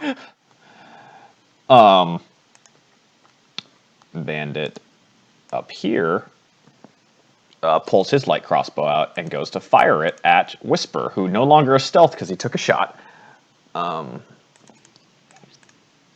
He's gonna move a little bit to get in better angle. I was about to say, but I'm in cover though, so 1, 2, 3, 4, 5, 6. That's good enough. good enough for me to. Yeah, for him I to think a get 20 covered. hits. Yeah. Yeah! Oh, even with cover? Ouch. And Yeah. 9 damage! Ow. And the max. Wow. He just nails you with You did exactly the same amount with of a damage bolt. like last session. The one who got hit in the head with a rock is gonna shoot at Cambry like, you fucking sea bitch! And he misses, and the bolt just whizzes by, like Cambry just doesn't even move. And he's just like, fuck! Alright, Goals, it's your Damage. That's lots of psychic damage. Alright, so this is going to be the first of 2 sessions that we're actually going to do some weird director's commentary stuff, because for some reason, it liked to drop the audio. And today, we only have Matthew, Juan, and John with me. And at the moment, you guys just basically gave one of the bandits a name, named Terry. Fucking Terry. Fucking Terry. The dude whose fucking crossbow exploded in his bare hands while he was shooting. What a fuck up. This is such a weird episode too, because it's the same time that Mater comes back, right when we lose it. Like that she actually joins the session. Goddamn, that wasn't odd. So it's like we never had her to begin with. I know! It's really bizarre because I had to, I send the files to people who miss a session just so that they can stay caught up, and especially if their character's there. And like that was the amount that she needed to see. Mm-hmm. And then the audio stopped. But yeah. It's so stupid. It's so stupid. So yeah, this was the time, the session where John did all of his awesome stealth moments. Like I couldn't have asked for a better time for that to happen, or for that to go any better than it did. Like, yeah, good job. That really went well. So, good job, John. Yeah, like, good job on bird. You guys getting through that. That was incredible. I'm surprised we only had 3 encounters. Yeah, well, there were 4 that were planned for that section. And 4 or 5. It's I think it was 4. But it was enough that equaled up to 100 experience for all you guys. And you just avoided, like, half of them. So, that was really good. Oh, man. This is... I'm really happy. I don't want to... I know there's so much I want to talk about that happened recently, but we're a bit ahead in our sessions. Mm-hmm. So I got to keep back in the mindset. So up to this point, since nothing really new has happened yet, what have you guys liked about it up until this point? And like things we could talk about that have happened. Well, Gauss's powers are finally coming into appreciation from others. Mm-hmm. Yeah. Yeah. Right. Goals on Matreus did have an interesting bonding moment here. Yeah, no, you guys do have a really, really good It's nice to see. I'm happy to start It's seeing. not a relationship yet. I think right now it's still just a dynamic. It is just a dynamic, and you guys. Or are you sharing this on Discord, or are we? It's too We much for can't my share it computer to because handle. it messes up his computer. Okay. Yeah. You know, I'm eager to discover a dynamic with the rogue because we are the two damagey boys. Oh man. No, it's. You know, Whisper's a little closed off. He's a little reserved. I mean, He's not appreciating what we tried to do for him. Oh yeah. I mean, John, how many times do you have to play the strong but silent character who loves orphans? Until What? we finally get him right. Who You loves orphans? you always play the strong and silent character who has an attachment to orphans in some way. Okay, first of all, Rek is not an orphan. I mean the whole like, grandma and all of the burbs, the little burbs. Who I should have been able to recruit, by the way. No. Oh man. There were so Imagine many things wrong traumatizing with your that. players. Imagine traumatizing one of your players by just introducing all of the orphanage as recruitable NPCs. I tried, okay, and their hero wouldn't cooperate. Oh man. Yeah. Hey, it's not my fault. Actually, it is. It's 100% my fault. That all of them were taken care of by a lovely grandmother who is telling them what path they needed to take. Grandma is definitely the leader of that cult. I just want to say. Oh man. No matter what Fletcher tells you. Mhm. Oh, Fletcher is geez. just the front guy. He's just the front guy.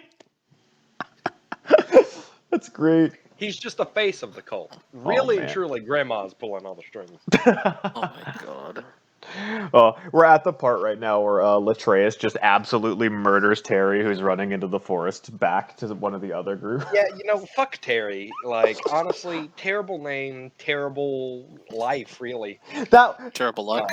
It was definitely 2 sessions in a row where I really tried to not let you guys get just some random asshole recruited like we did in your game. Oh man. So if you think I'm done trying to recruit random assholes, Oh, the worst. He's already done it for one of mine. The worst part is, I know you're not done. He's gotten 3 successful ones-ish. what I find funny is that later on, Mm-hmm. there was a situation with the guard where you told me his name was Thomas. Oh fuck! I did that by accident. That was so. Uh-huh. Oh man.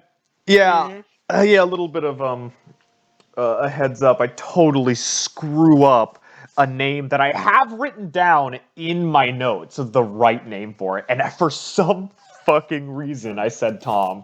Like. Okay. That's just your subconscious telling you we need Tom, Jacob. I'm not gonna lie. It definitely was. It's fate, really. Oh my god. No.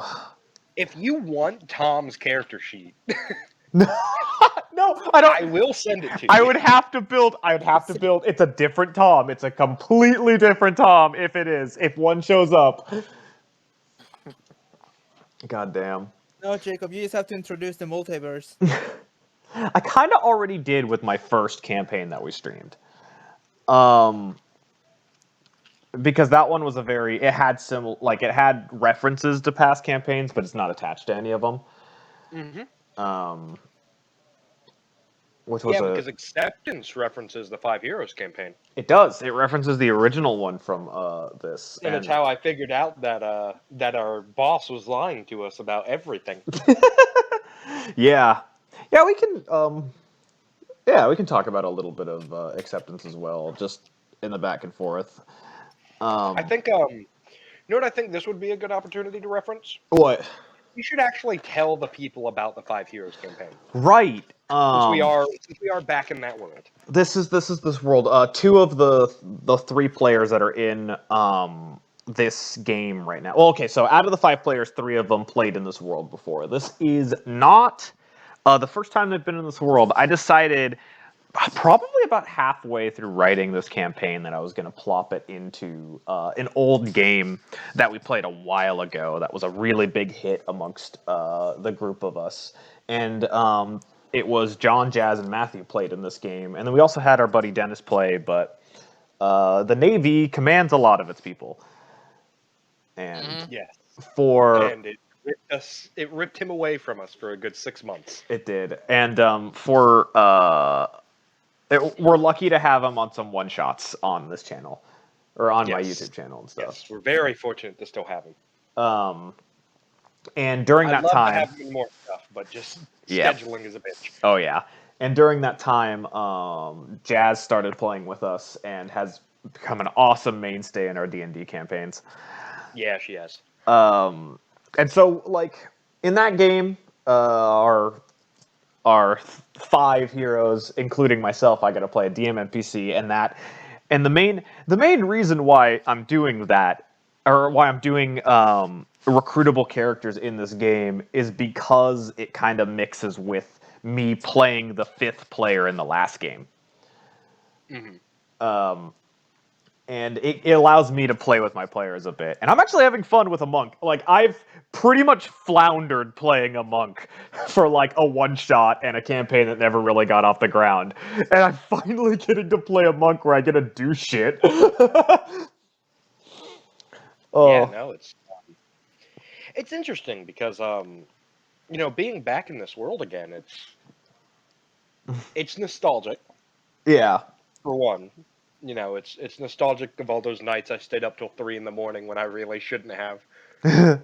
It was when we were really trying to get our footing and when we were going to play and how things need to be. That was juggling work in high school. And college at that point, too. Yeah. That campaign went on for, 2 years? Yeah, it went on for about 2 years, and it was only, it was about a level 10 campaign. Yeah. That was like the first real, because before that, the campaigns I ran for about 14 sessions. Like, they ran for about a 1 season of a TV show. And that's all my brain could work on. And then I did the 5 Heroes campaign, and yeah, we had a few cuts blocking about. Hold on, I'll be right back. Yeah, we had a few blocks talking about, like, where I needed some time to, like, actually sit and think about things because it was difficult. Oh, and that was. And then I wrote Acceptance, and then I've been playing Matthews, and now I've written this one where I'm almost done writing the full notes of the campaign. And I'm warning you, you're gonna be burnt out when you're fully done, man. From 2 to 20, from level 2 to 20. This is a level 20 campaign.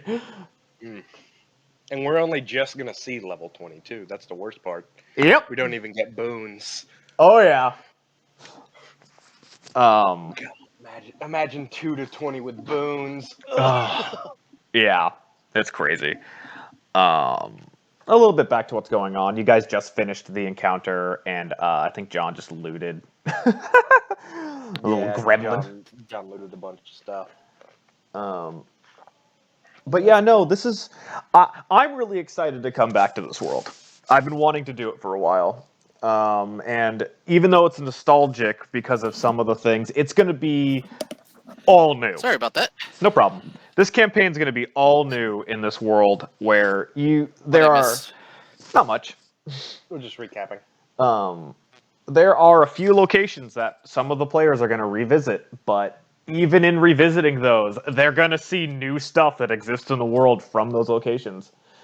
I know that the Iron Archipelago has been talked about a lot recently. I'll tell you the thing I'm the most excited for. in this campaign, and this is from information that you have personally given me about characters that we will be revisiting. Oh yeah. I'm the most excited to see how you're going to portray Chloe Ugh. 20 years later. Oh, trust me. I don't think I'm gonna change her much personally. And also Harok. I And know. Harok. We're gonna see And Harok. most of the characters because of age bullshit. Mm-hmm. Oh boy. It's gonna be interesting running into the old group and being like, this is weird. Oh god, he's playing our characters. This is weird. That's not what you would say. Yeah, it's gonna be rough. A little rough. I'm not sure how I'm gonna feel about doing it. Only because of like it's your guys' characters, you know. And in all honesty, while it may have been the old version of Ranger, I found Ranger to be fun. Oh right, yeah. Oh, and we should talk about it. We had a Storm Herald Barbarian, a Beastmaster Ranger, an Arcane Trickster Rogue, a light cleric, and a Samurai Fighter was the original group. But the funny thing is, we all shared one thing in common. That fucking child. And we can all fucking fly. And all of you can fly. Now, that has prepared me for a lot of things in my future. Oh god, I don't remember what that wisdom check. I think you. Oh yeah, you got a critical on one of your perception checks when you left the group, Matthew. Mm-hmm. Yeah, just for a little bit ahead of time. I detected that group and was like, okay. Yeah, and you got exhausted. I got exhausted, but I was smart because I scouted ahead. Yeah. So that when they would catch up to me, my thought process there was, I'll forge on another couple hours, and then I'll take my long rest. Right. By the time I wake up, the group will be getting to me. Yep. Oh yeah. Yeah. No, it was. Fortunately, nobody can fly in this game yet. Yet. I'll be able to soon. Oh, don't. I mean, I'm prepared for it. I ran a whole 10-level campaign with the entire party being able to fly. And boy, did he find ways to trap us. It was fun. I'll have to figure that out. Let's see. It was the dryads that caught me in a bunch of webs. That was. And then it was the spider ladies. And then the wyvern fight. Yeah. God, that was annoying. I don't wanna spoil too much, Matthew, but I was writing way in the future of my game, and I thought about the Driders, and I brought some into it. Okay. It's really far in, so you'll probably forget by that time. So it's interesting, right? Because I keep so far on your channel, I've only played squishy characters. Yeah, I know. It's strange to me. It's very foreign to me because my favorite class in D&D is Barbarian. But I've been playing nothing but squishy spellcasters. In Humblewood, I played Mercedes, who was a death cleric, who I didn't realize was a DM class only. Yeah, we didn't know. Yep. Yeah, none of us knew. I still almost kicked his ass. Yeah, and he still whooped my ass. And then I played Alex, and I had a lot of fun playing as Alex, and I'd love to revisit his character sometime because I feel like we didn't. I think we all agreed that the epilogue wasn't done the justice it deserved. Yeah, and we've kind of talked about it, and we've rehashed it personally in our own home group, but. I had a bunch of fun playing Alex, and I love magic. I've always loved magic. It was also interesting to be smashing things as a barbarian. Yeah, it's also just so fun because and also so much health. I get to make up for the lack of damage with just tankiness and general buffoonery that I really can't get away with a high intelligence character, which is why Latreus, while he is kind of smart, he is not a wise individual. There's a few of you that are not very wise. We're a very brash group, and this dynamic is gonna have to change to work. I do see it changing though. Through especially the future sessions, I have it's early. It is early. You guys have done at this point. You guys have done 2 full quests. Yeah, And and we're working on a third where it's gonna be pretty long.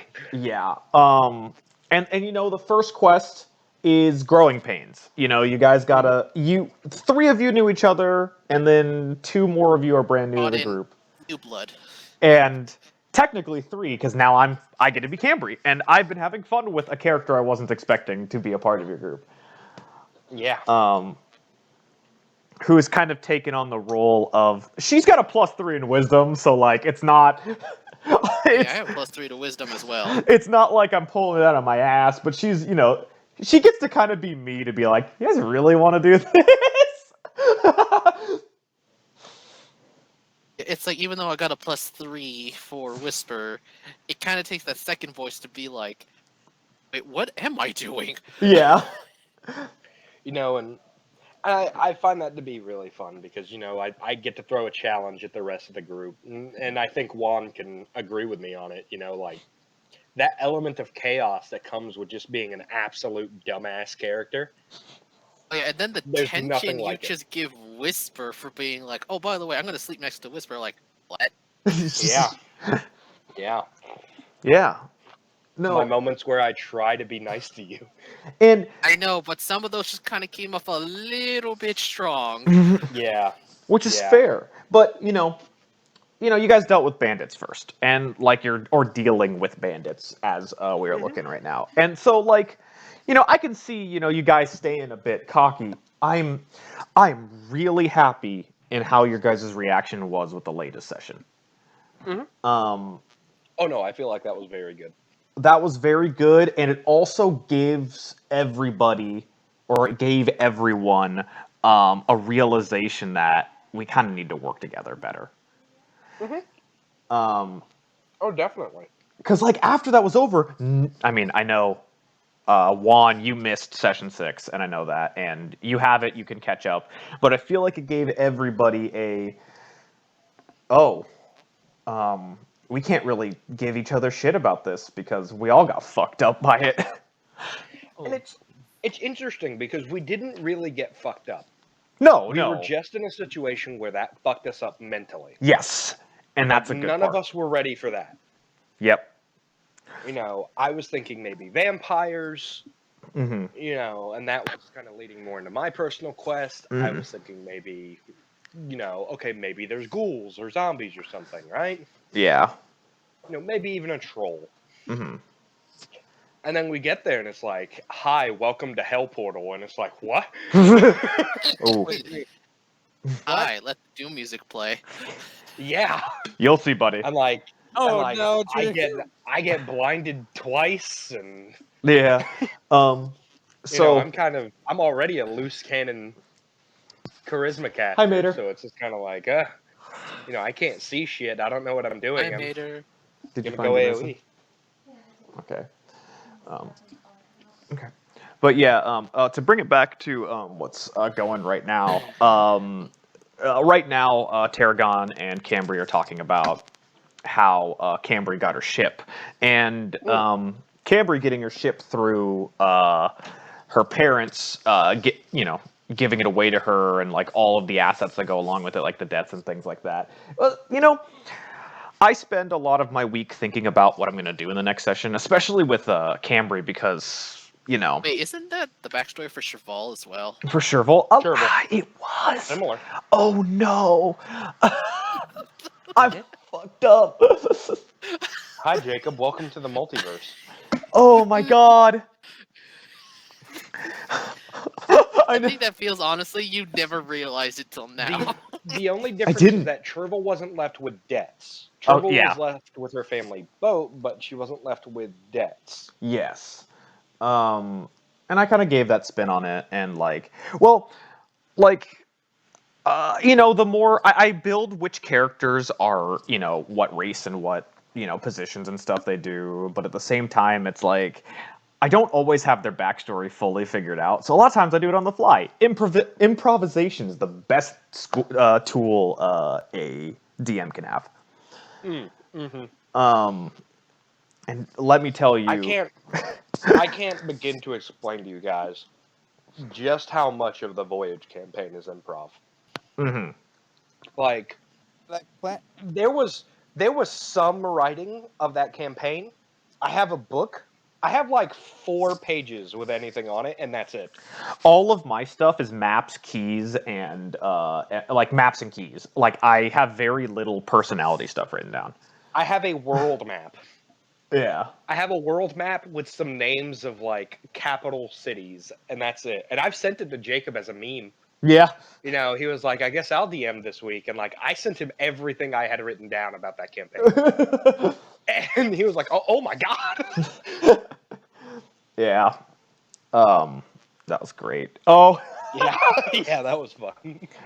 it's oh my god, Maida rolled that 20. She rolled natural 20 on perception, I believe. But she also rolled her she remembered when Cambry was just like, do you guys mean it? And then Maida rolled a 5 trying to like deceive with a deception check, and it's just like Yeah, no, because like, you know, that's a legitimate thing. Like, you guys could have just said things to get aboard ship. Latreus is very charismatic. He could have said a lot of stuff and not meant it. I'm glad you guys followed through because I feel better as a DM that my players aren't total assholes. Latreus is a lot of things, but An a asshole is not deceiver, Whisper either. but a deceiver is not necessarily one of them. Yeah. Whisper is not a deceiver either. Mhm. It's just he won't tell you. So, Juan, you're a fresh face to this world, to this whole world. And you're not a new friend for sure, but you're newer to this group of D&D. And what have you been? What are your thoughts so far up to this point in the game? We're about to run into the final group of bandits. So just so you know, oh, we haven't gotten to the camp yet. So Okay. thoughts up to there is good. yeah, without visual reference, I can't really remember. Mhm. But yeah, I just like like Matthew said earlier, how Latreus is trying to dig into Gold's secret, and by all means, I will stop him from doing that. Oh yeah, oh yeah. Yeah. No, I'm gonna dig up your past whether you want me to or not. Oh man. No, I've been playing with pretty much everybody in this group separately. Well, it's been split in half. I've had to merge 2 groups together to actually get a group that lasted. But like I think we've withstood the test of time. well, I mean, like the 3, you, Jazz, and John for sure. But I had to merge some of my home friends, my home peoples, because I To wanted be them to play. fair, one of them doesn't say anything. I'm looking at you, John. Okay. I get it. I've been playing No. silent That's types. Oh man. You know, John, I think what we really want to hear is your opinion on which boat we should take. Okay, fucker. I want. It was Okay, not but, my but brightest give us your moment, I opinion, know. though. Give us your It was opinion, not though. my brightest moment. No, I should have tried to grab the non-military boat. They would have taken the bag of holding. So You know, okay, so here's another thing I want to point out. yeah, I pickpocketed the rogue, and yeah, I think the reference there kind of flew everybody else's head. yeah. So, for one, because I know you weren't a part of our group at the time, the first time we played D&D together, like Okay. our group, we played in one of Dennis's games. That Dennis hosted this game, and it didn't go too well, but it went well enough that our characters were somewhat memorable. Yeah. John was unhappy with his monk, so he switched when we got to a bigger town to a Kenku rogue. much Okay. like he's Oh, playing yeah, the now. reference. Now, the first thing he does when introducing himself, quote unquote, to the party is he tries to rob me, who is a barbarian, I forgot with a about this. -2 intelligence but a +3 to wisdom. Oh god. And I caught him.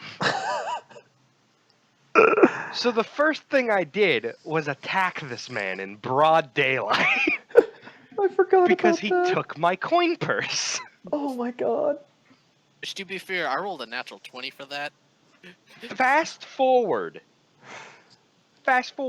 4 years. John is Got playing a revenge. Kenku rogue again. John is playing another Kenku rogue. And I see an opportunity where he's distracted. So what do? You I'm pickpocket gonna him? go pickpocket the rogue. Oh my because god. this is taking too long. Jesus Christ. I didn't I forgot about I that saved. completely. I've been holding on to that grudge for 4 years. Are you sure you're not a dwarf? Waiting so long for you to play another Kenku rogue just so I could rob you. That's I didn't care if incredible. I was the DM. I didn't care if anybody was the DM. I was Oh. gonna rob you as a Kenku rogue. Oh, that's so incredible. Hell or high water. That's actually incredible. And Oh. I pulled it off. I fucking did it. Holy shit. Oh 4 man. years in the making. Oh fuck. Oh man. That's great. I didn't even realize. It's been so long. And the best part is it's a revenge that nobody would be able to say, knows. "Oh yeah, no, immediately that's karma from this." No, none of you knew. None of you knew. Oh And I've been Jesus. holding that grudge for 4 years. Oh fuck. No, it's great. It's so great. I love this game. I fucking love D&D. Oh, we're about to get to the point where Matthew convinces an entire section of guards to take them an hour out of the of the guard camp or the So- bandit camp. So Jacob, I want to ask you. Yeah. You know, as a player in your games, I have always taken the I will be the distraction role. Yeah. I was kind of muscle armed into it with Alex. Uh-huh. You know, where I kind of had to be the de facto leader of our group without actually saying I was a leader. Right. You know, I was the paranoid schizo of that group, really. But even with Chloe and now with Latreus, you know, these are times where I pull really good power moves where I just walk in and talk to people. Yeah. You know, what do you think is a good way to encourage that in other players? That's Like, how would you encourage that for Juan and John, who so aren't necessarily big talkers, so or even for Jazz I mean Juan and Mater? Juan is a big talker, but Juan comes up with different ideas, and I would like, you know, Juan, if any of them actually were physically possible, I would absolutely love to let one of your ideas work, like in the rules of D&D. Everything I told you about the bag of holding was theoretically possible. It's okay. Anyway, we'll get away from that for now. My thing for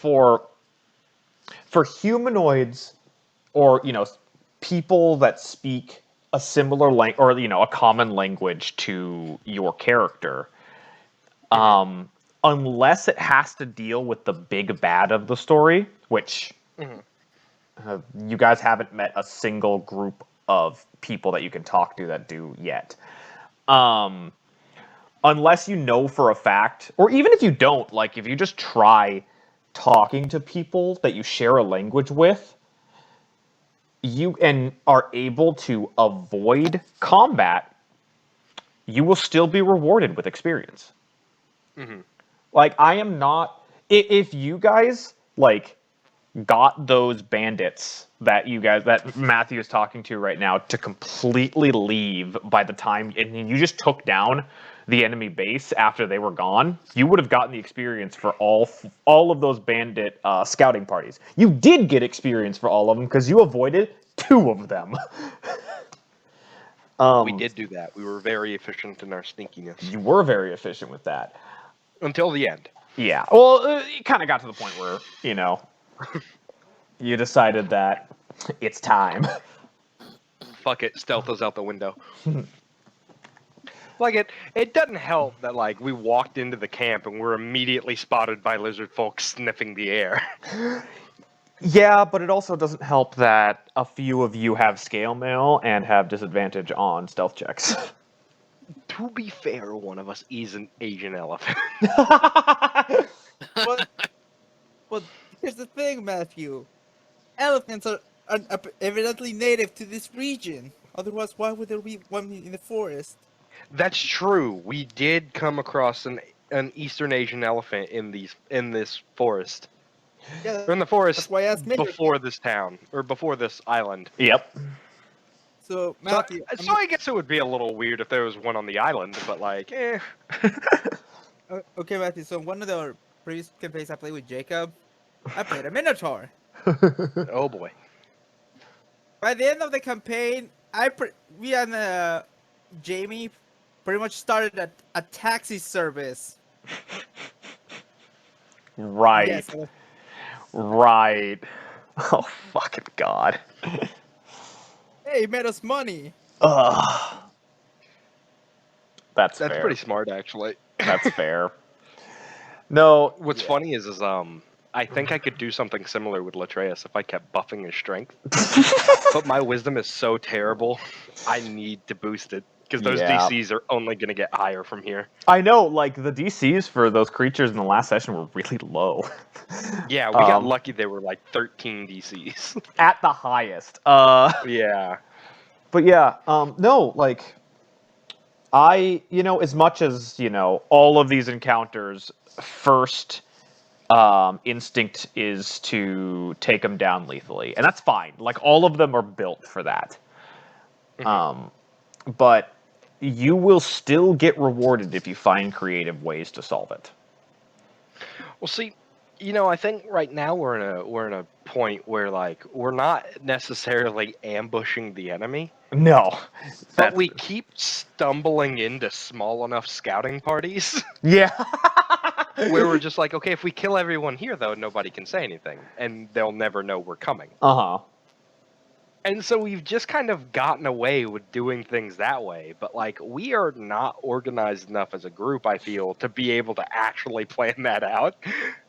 Well, hopefully after session 6, you guys are. Yeah, hopefully we'll be a little more compliant, but because there are I think definitely there's definitely some role play that needs to happen. I think there's definitely some character growth and some character interaction that I think the group I think would agree with me needs to happen.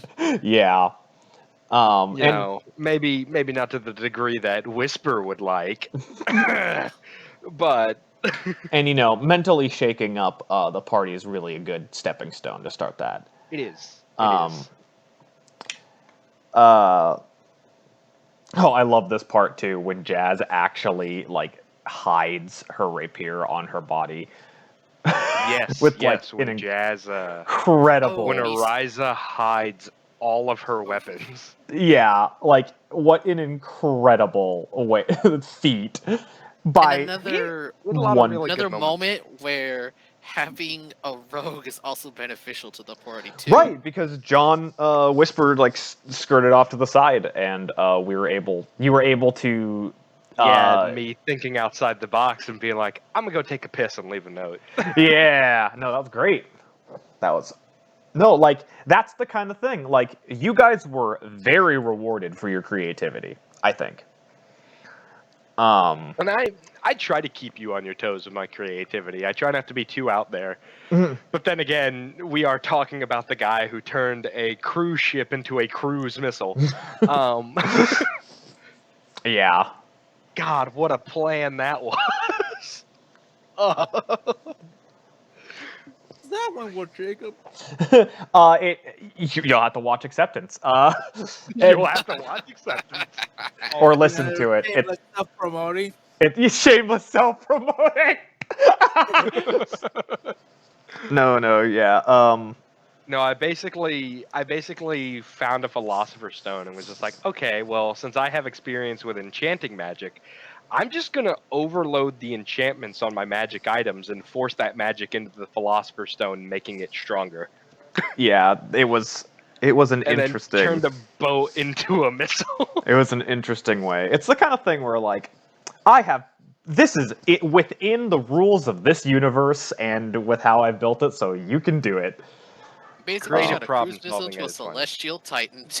Yep. Why Yeah, the that was a fuck thing not? too, because like that went right into a celestial titan. Oh yeah. That fight, that was definitely a deadly encounter, was made so much easier by my quick thinking. Oh yes, it was.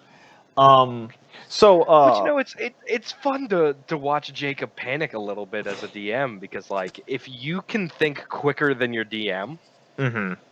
you know, you put your DM in a weird spot, but they're more likely to agree with what you're doing. But you don't want to think too quickly. Yeah. Because then I think you run into the problem that Juan has, where he's talking about going thermonuclear at level 2 Juan, with a okay. bag of holding. Has Juan told you his plan with a bag of holding? I think it's time to reveal that. He's trying to make a bag of holding where you can hide another party member in there and to use it as like a jack-in-the-box attack, like surprise attack. And he was trying to do it by filling the bag with water and using a like breathe water item, so he has more air in the bag than you normally would. Interesting. But yeah, keep going. Jacob. the issue with that is a bag of holding can only hold 100 pounds. The only person Yeah. that could feasibly get in there along with a bunch of water is Juan. Or you, Matthew. You two are pretty small compared to the rest of your party. I weigh over 100 pounds. Never mind, it's probably Juan. I weigh 135 pounds. That little gnome boy. What if I just shrink? A shrink That would reduce the weight and speed. and size. Mm-hmm. Oh man, that would be like, I'm sure there's a way you could figure it out, but the way you tried to explain it to me the first time, there was no fucking way. So you mean I can't build an aquarium inside?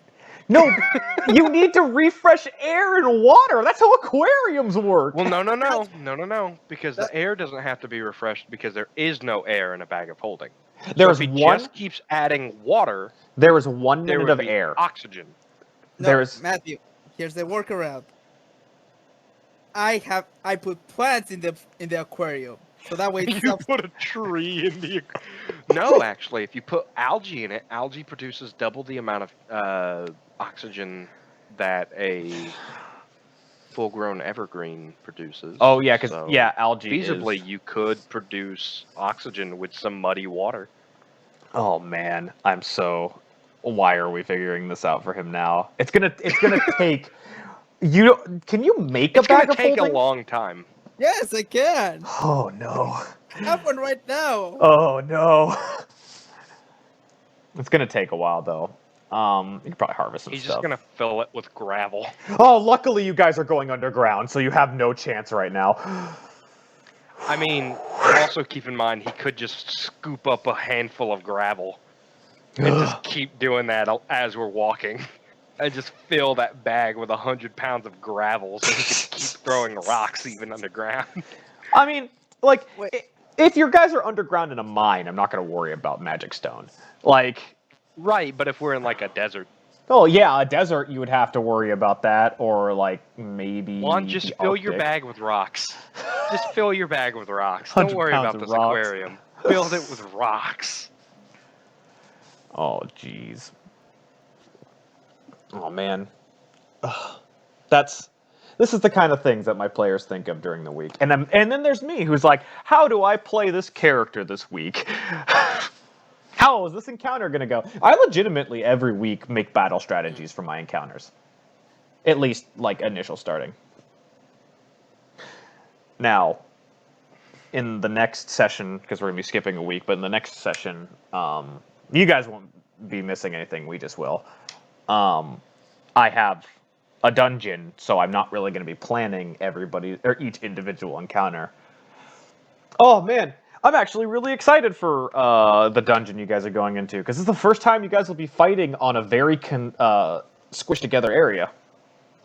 This will also be the first time we've fought in a dungeon since we attempted Dungeon of the Mad Mage and couldn't do that because Dennis got taken from us. True. Yeah, we really haven't. I mean, you made a few dungeons, but like nothing. I made 2 dungeons, but nothing to the extent you have. And even so, like, I still have a few more dungeons in my world that you guys can go to. You just haven't. Because you've not followed up with any of the side quests that I do have available. I do have a few select side quests available, and one of the side paths you could have taken this story from was a piratey one.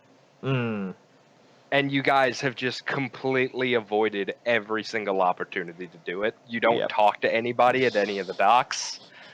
So it's just like, fuck, like, I can't get them into any illegal shit. We're a bunch of assholes in your campaign. You're just a bunch of assholes with a boat. One asshole who has a good reason for not talking in a specific town. Oh man, it's been a while since I've played an edgy character. Oh, you mean Sprocket? Oh yeah. No, yeah, like, so knowing you guys for as long as I have, you know, as a DM, you're always learning how to make better games. You're always learning how your players play. Like, everything, you're always learning Dungeons and Dragons. No matter what anybody tells you, you never finish. Yeah. And because of that, John, how do you like how quickly your backstory got pried out of your cold, dead hands? Be fair, I was okay with it.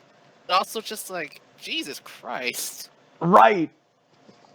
I absolutely love. I gave you guys 3 choices, and the first one you did was immediately to John's backstory, like you guys knew. To be fair, I said farmers. Yeah, And I know. Juan He did. said New Blood doesn't get an opinion.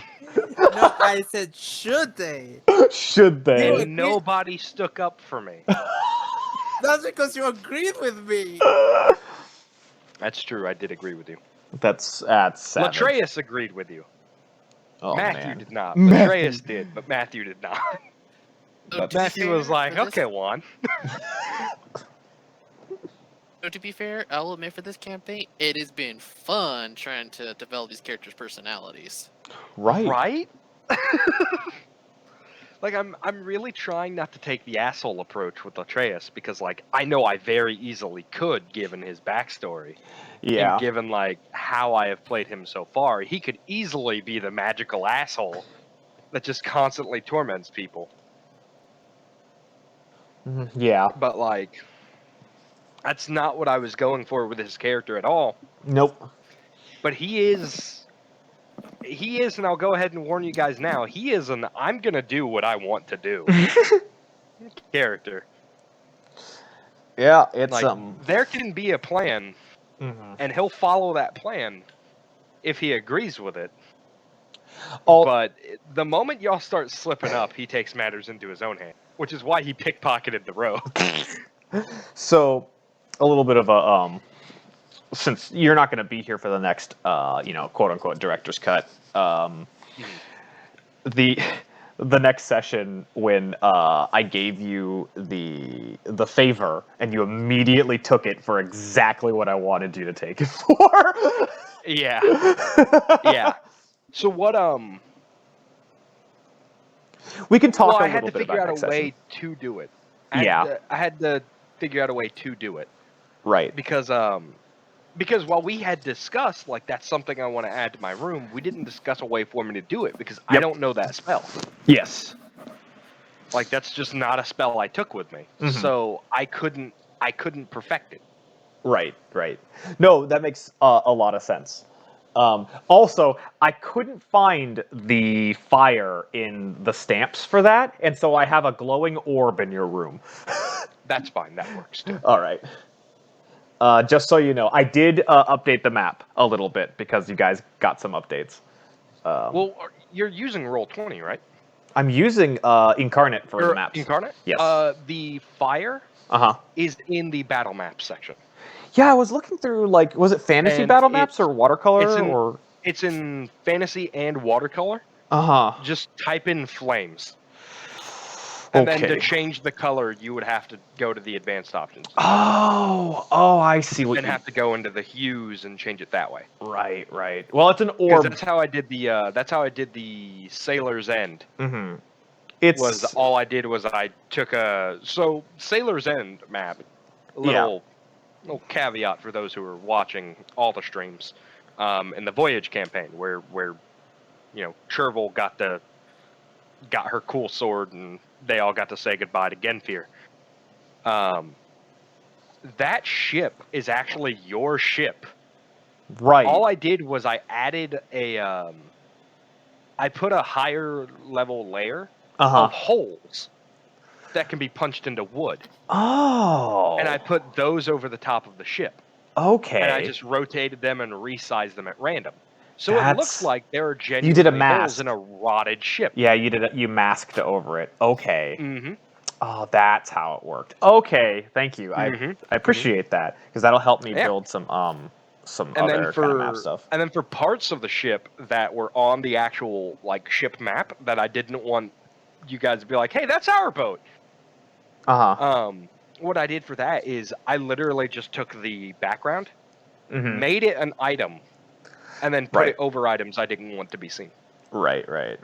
Okay. So over the mast of the ship, where the mast of the ship of you guys' ship is, you'd notice that the Sailor's End does not have a mast there. Right. It is because I just took a clump of ground and put it over it.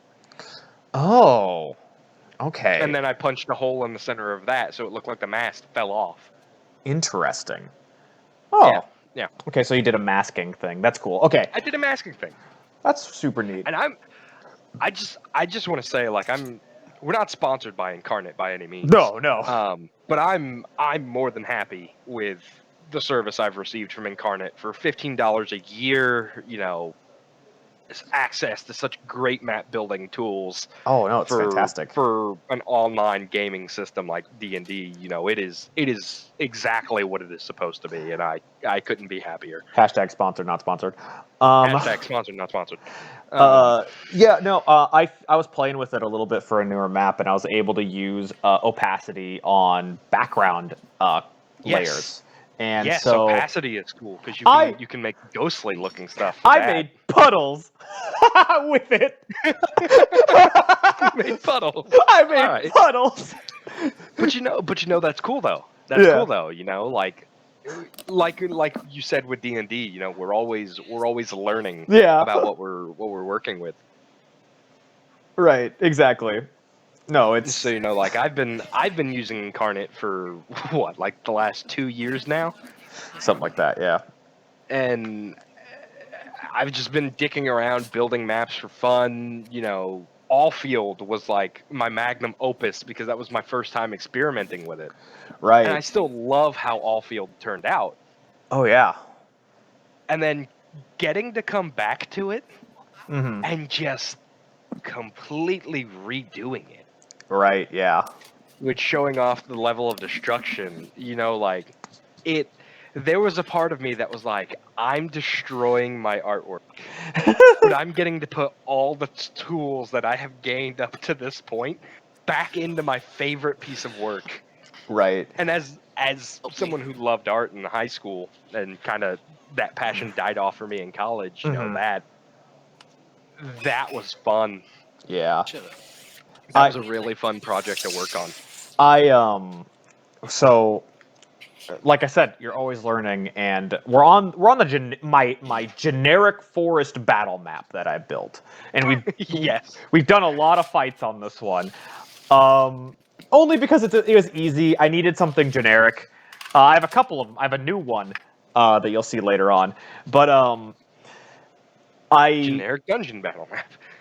no, I make dungeon specific. Don't even, don't you fucking. But I've learned sizing things when it comes to encounter maps with your characters in particular. So I've been learning how to make a more appropriate sized maps, because this generic forest encounter is a fucking massive map. Yeah. Which is fine for a big open space, but like for later stuff, and yes, the bandit camp, which you guys are going to and still aren't reached yet, that's a huge map too, but I have to encompass the whole camp, and I totally blew my load way too early at the end of that. Yeah. Well, like, it's interesting though, because like you're giving us parts of the map that we can directly interact with. Oh yeah. We have a moment in the bandit camp where, Kerrigan levels a tent. Yeah. Because he's just that big. Mm-hmm. And we have a lot of nice opportunities, I feel, for Latreus to set things on fire, which I'm sure will be dashed in the future. Like you set the pirate ship ablaze and sunk it Yeah. last session. Yeah, Burning- we should have looted it before. Well, We probably should have looted it, but I was very upset and done with encounters for the day. I did genuinely consider not giving you the gold that you got for that because you set the Yeah. ship on fire. But I had permission from the rest of the group, Yep. or I had permission from the leader and from Cambry to Mhm. set another boat on fire, and I saw an opportunity. So, okay, you know what? Like, can I do this? Yep. And So how far will my DM let me go? So at this point in the game, we've met Cambry, Fletcher, Racket, Graham, the mayor, Albany, and we've met a few decent amount of characters, but like, more we've talked to than others. How do you guys like how I'm doing characters? Like, I've genuinely put a lot of thought into my characters right now. Cambry is a bit of a wild card to me. Yes, she is. One moment we have this fun, adventure-loving gal who's just looking for camaraderie and, adventure. And then the next we kind of have like a stick in the mud who's just like, hey, like, I don't like alcohol. And it's just like, what is this flip-flop personality? I mean, Like, how can you be so joyous and so stick in the muddy? I mean, like we while talked also about. being while also like running smuggling operations and basically being a pirate. Not full. She's way more legit than that. Yeah, she's a legal pirate. And I mean, like we talked about like the reasoning, and I feel is a good enough reason for it. But also, I rolled the actual monk, and you already had one, and I was like, I don't need this right now. Mm-hmm. Two monks. Two monks. But no, I'll let Juan say his piece. Yeah. I've been talking a lot About what? About the characters and how the NPCs are being played. yeah. Oh, you sure so far? Yeah. I've done a lot of work in I getting. thought Fletcher was interesting, and I feel bad for shitting on his voice. But that's what he sounded like, Shane. He sounded like a mobster, Shane. That was And if you don't agree, that was well, I'll just have to so- give you the clamps. That was so many months of trying to get the voice right too.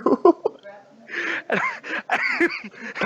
just like, why are we talking to fucking clamps from Futurama? You're such a dick. I'm gonna give him the clamps, see?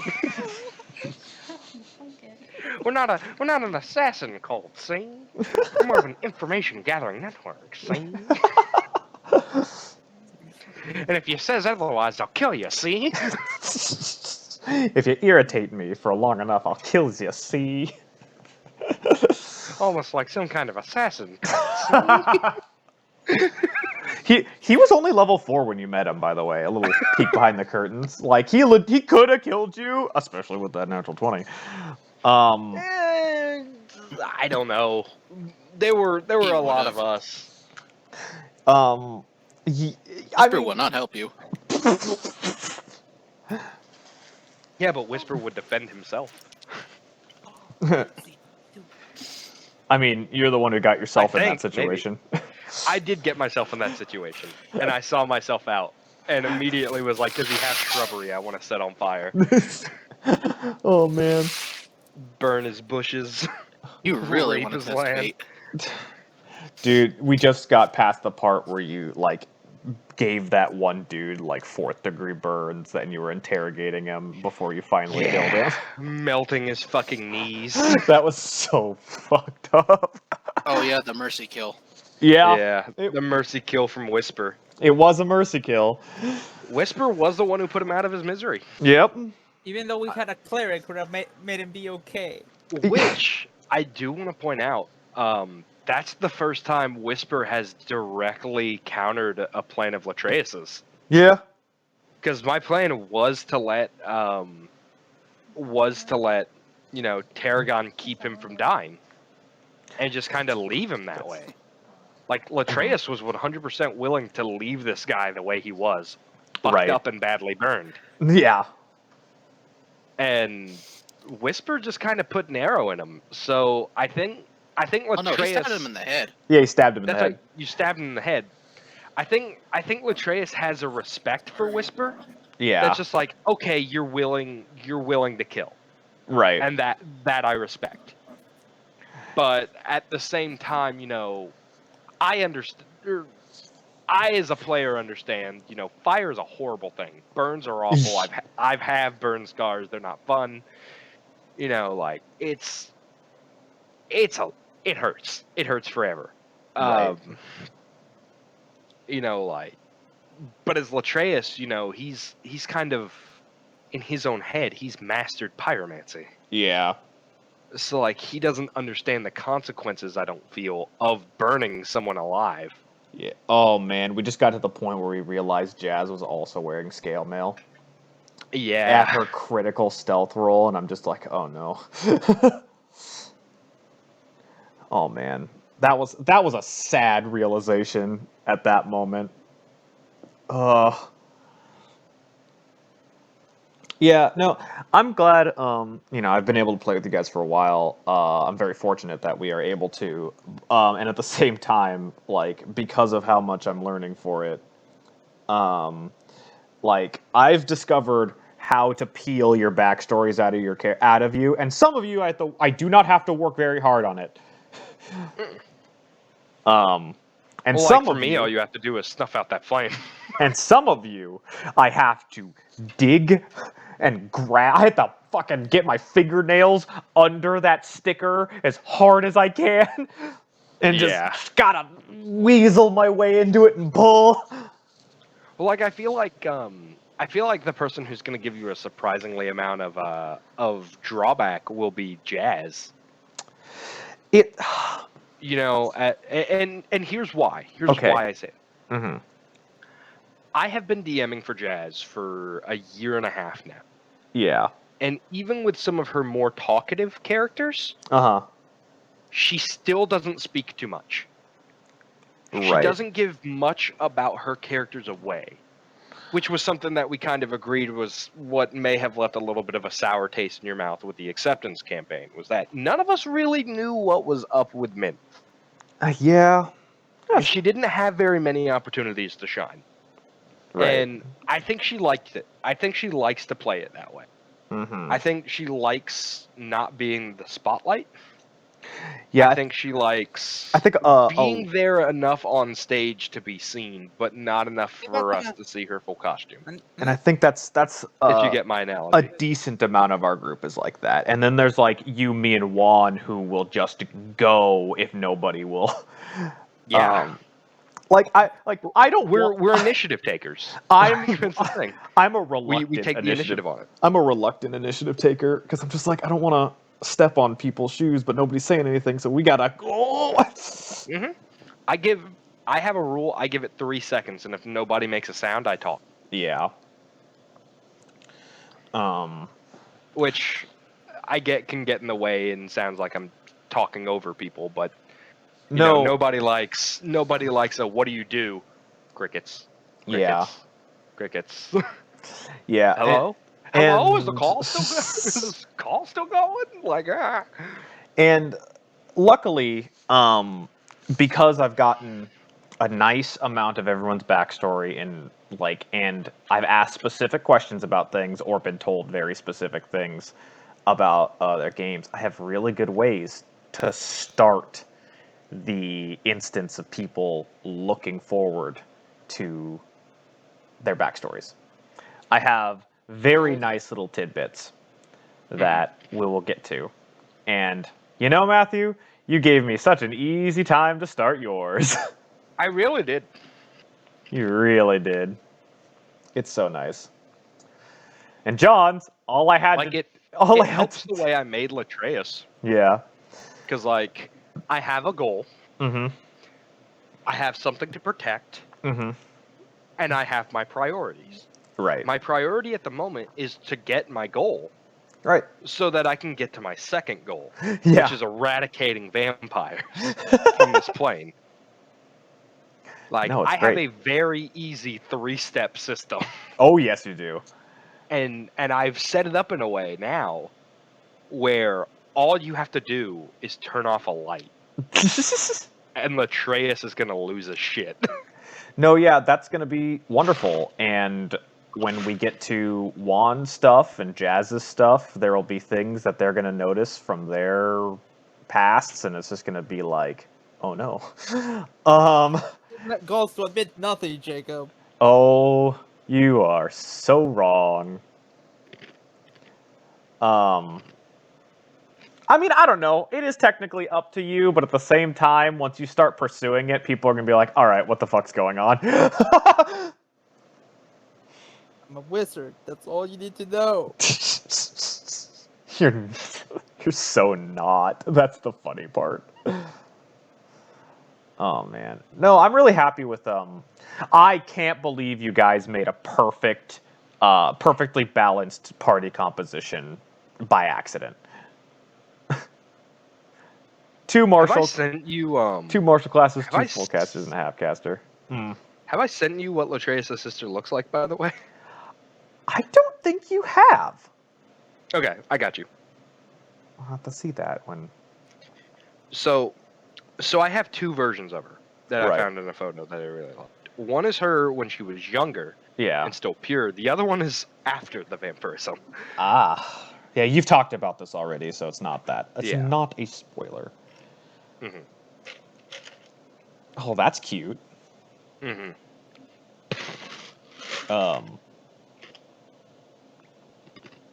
That's a really good image. Nice find.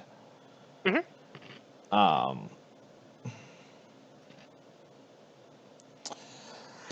Oh man.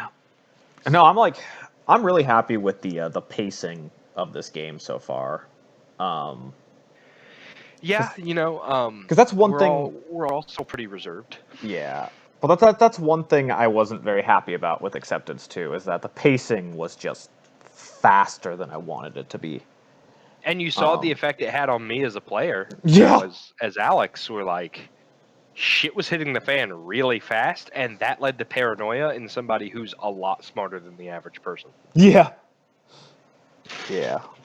No, I'm really happy with how this pacing is going, and it helps that I've actually built legitimate things. Oh man. I've done so much fucking work. I'm gonna die. Oh man. No, let's talk about people, what you're looking forward to in games and stuff.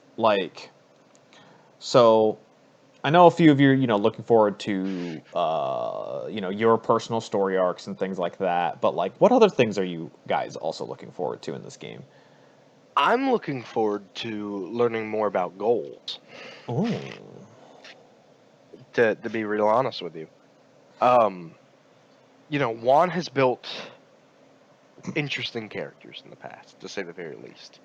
Two absolute nut jobs. With Dr. Octaragana Kanakshanav Morstein.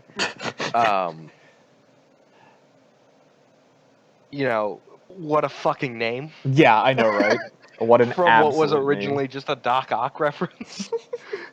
And how I he mean, is it's super how he has long turned stuff this you- character into something that is so different than what I thought he was gonna do with it. And I gotta give it to Juan. Juan makes interesting characters. He does. He really does. And I don't looking remember at this that super vanilla ass- ass gnome, and looking at what he's done so far, I am excited to see what the mind of Juan has come up with. Because I have only Juan, I want you to know my only introduction to you before you and I started playing D&D together was, hey, I'm gonna bring in my friend Juan. I want to preface that you're gonna have some competition with crazy ideas. And I was like, okay, what level of competition? And Jacob told me the story of how your character fell, died, used divine intervention to turn into a ghost, and then possessed a succubus for the rest of a campaign. Man. And I was like, okay, that's pretty good. All right, he'll give me a run for my money. I can already tell. And then I was told about how in the superheroes campaign you and Jacob did, after Jacob's character was bit by a zombie, you removed his brain and put it in a robot, Just my but mind. left Not my brain. Just my mind. My consciousness. you took his consciousness and put it into something else, and left a superpowered zombie with super strength running around. And then nuked that reality. Just absolutely destroyed that reality from happening. Yeah. So I had high hopes. For And then like you started playing Doc Ock.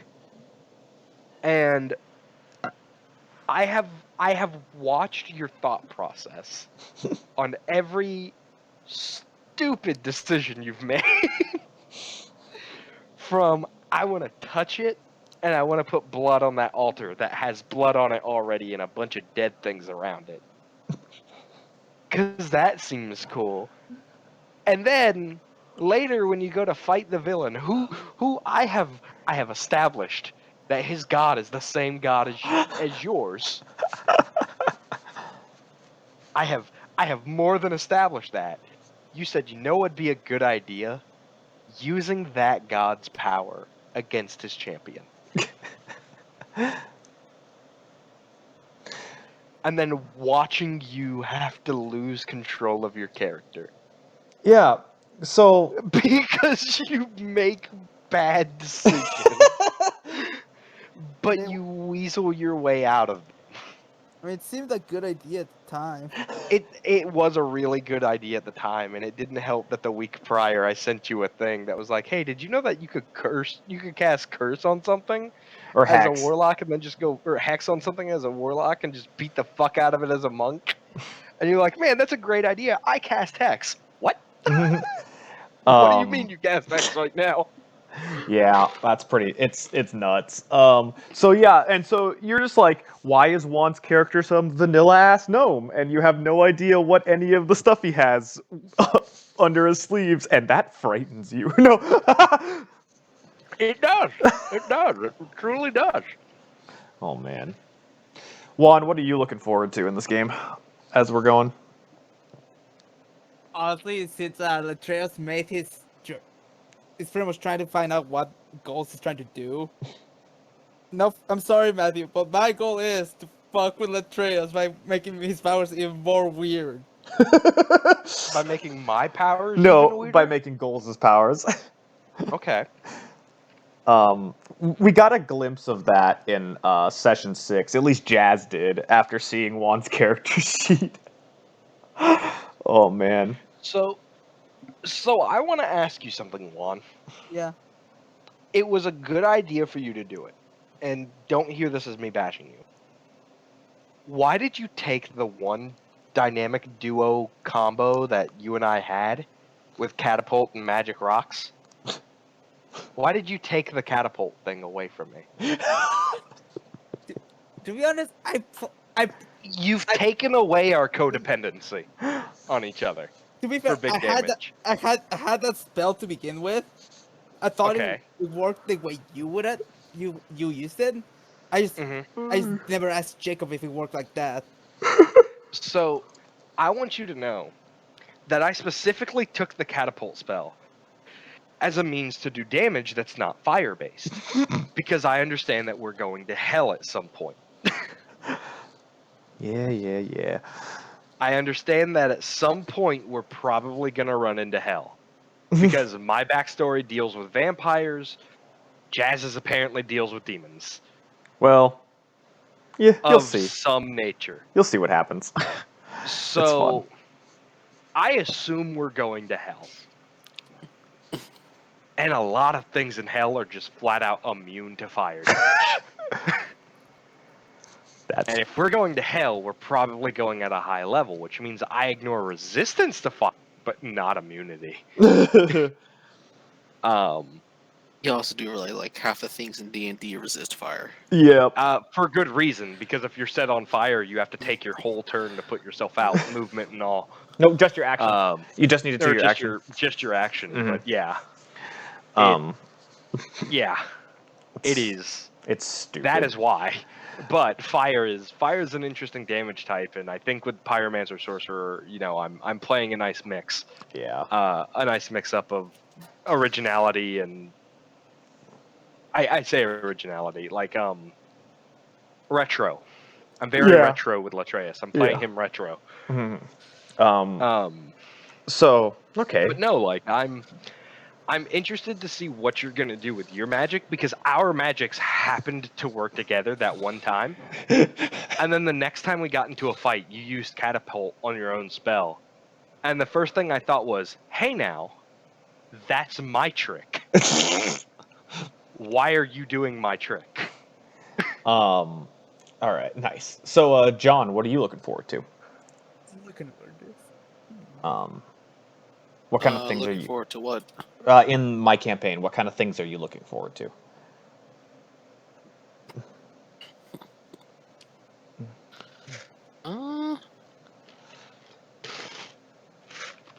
I mean, Interesting sites, locales. Yeah. You guys have seen.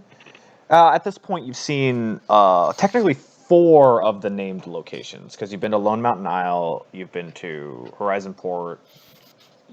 Actually, 5 now. Actually, now that I think about it, you've only seen the 5th one. 2 that are in session 6, and you've seen. You know the what? capital. I take mine back. Okay. I'm excited for the mandatory beach episode. Yeah. Oh no, Ghost will be powerless there. No one can deflect the Emerald Splash, especially not on the Emerald Coast. Okay, Juan, you're gonna hate me for this, but I'm gonna tell it anyway. I'm waiting until you guys run into something that has counterspell, so I can counterspell Juan's fucking magic stone cantrip to tell him I deflected the Emerald Splash. Wait, oh yeah, because you can this. I mean, but I'm still chucking a rock at you. Yeah, but it's not gonna. It'll do maybe a D4. Or it's an improvise. So it would do a D4 damage, and that's it. No, but the thing is, it would completely count. You would pick the stones up. It would just counter the cantrip. I'm not gonna lie. That would be a worthy use of counterspell based on the joke. Mm-hmm. God damn. Man, you know what's funny though is he's gonna deflect the Emerald Splash, and he's gonna fucking regret it when I quick cast on him. He quick cast He's gonna fireball. fucking regret using that quick. He's gonna regret using that reaction. I gotta do it once for the meme. No, wait, didn't Did you guys you? end up on a long rest last campaign? I mean, last session? Yes, you guys are fully healed and fully spell slotted. Okay. Yep. So I found something I want. And even then, Oh, yeah. even then, Also, you guys are couldn't probably. you counterspell a counterspell? You can counterspell a counterspell. You can counterspell a counterspell until the two of you run out of spell slots. Or fail. Oh wait, never mind, because it's a reaction. Never mind. Yeah, you can counterspell a counterspell, but it ends there. But another But another person character can counterspell a counterspell on a counterspell. Yep. God, that's so disgusting to think about. Oh man. No, I'm really happy. I can't wait for you guys to see more of the sites in this world, because it's a very every single one of my towns has something about it that's interesting. You guys are Also- mopping up the floor with the fucking bandit camp right now. I do want to switch gears here. Speaking of counterspells, Yes. I remembered why it is I wrote Asmodeus as having Dispel Magic specifically and not Counterspell. Why? Because I wanted to dispel magical effects. Oh. I didn't want to just dispel spells. I wanted to dispel magical effects specifically. Right. And Mater's gonna hate me for this. Oh I was no. gonna dispel her sword. Oh no. And that was gonna be how I got her interested in wanting to fuck up Asmodeus. That's rude as shit. I was gonna take away the legendary item I gave her. And make her have to do more character development to get it back. Oh, Jesus. That's rude. That's rude as fuck, is what that is. Mm-hmm. It's rude, but it gets an upgrade when she gets it back. Oh. That'd be neat. Okay. I need to write this. No, I can't wait for you guys to get into more encounters, because I like to make unique encounters and make them memorable. It's just a shame that the first thing you guys did was the stupid low-level bullshit of fighting actual goddamn bandits.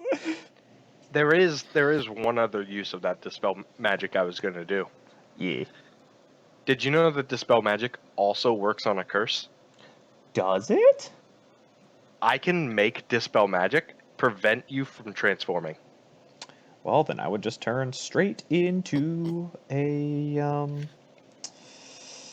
So I could for a turn keep you not resistant to damage types. And I was gonna use it if him and the Laughing Hand didn't absolutely get clobbered by that raiding party. Oh man. Like if things didn't go as well for you guys as it did, despite Juan having to fight John in a 1v1. Uh-huh. Like if things had gone worse, Right. I want you to know what was going to happen is you were going to get your transformation dispelled, Uh-huh. and the Laughing Hand was going to come beat the fuck out of you for 3 turns. I want you to know. You can instantly transform again, I know, but No, if you... I mean, like, other constructs, I know if you dispel magic on them, not all of them completely disapparate. Some of them just kind of go inert for a few minutes. Mm-hmm. That would hurt. Mm-hmm. Yeah, that's crazy. So if you're inert, that's advantage to beat the fuck out of your corpse. Okay, so I've got to ask. But I was very specific in putting it as a bonus action or reaction. Was how I put it. I couldn't figure out the wording on it at the time. So I've got to ask, favorite location so far, and we can talk about, or we can you can say locations that we've seen, but not be in too specific, like new ones that we've seen up to the newest session. I really like Granny's house. There is no war in Ba Sing Se. There's no one by Sing Say, dearie. That's really funny. Oh man. You know, I think I really enjoyed the Cult of Assassins Town. The Horizon port so far? I've really enjoyed Horizon Port. Nice. You know, it just looks nice. Uh-huh. I'm sure I will come to appreciate more locations Oh, I'm sure you as I will. see them, but we've basically seen like 4 towns. Yeah, 4 towns and an island full of bandits. 4 towns and a bandit camp. Yeah. We didn't see a whole island. We saw a lot of generic. Yeah. What about you? All right, Juan, you said. What about you, John? Horizon port. That's fair. Yeah, I know. You've been to a few places. We haven't been to my favorite location yet, but I can't talk about my favorite location that I made. Not even out of this. Like the favorite location I made in the entire game, I can't talk at all about it. But I also know everything that's coming up Yeah, because I'm insane. because you're a fucking psychopath and wrote everything down instead of improvising like the rest of us. I didn't write everything. Oh yeah, we got to the point where Cambry had to get healed by Tarragon, and then you were just like, places trunk on face. That was really funny. Oh man. Oh. Just be well, my child. What?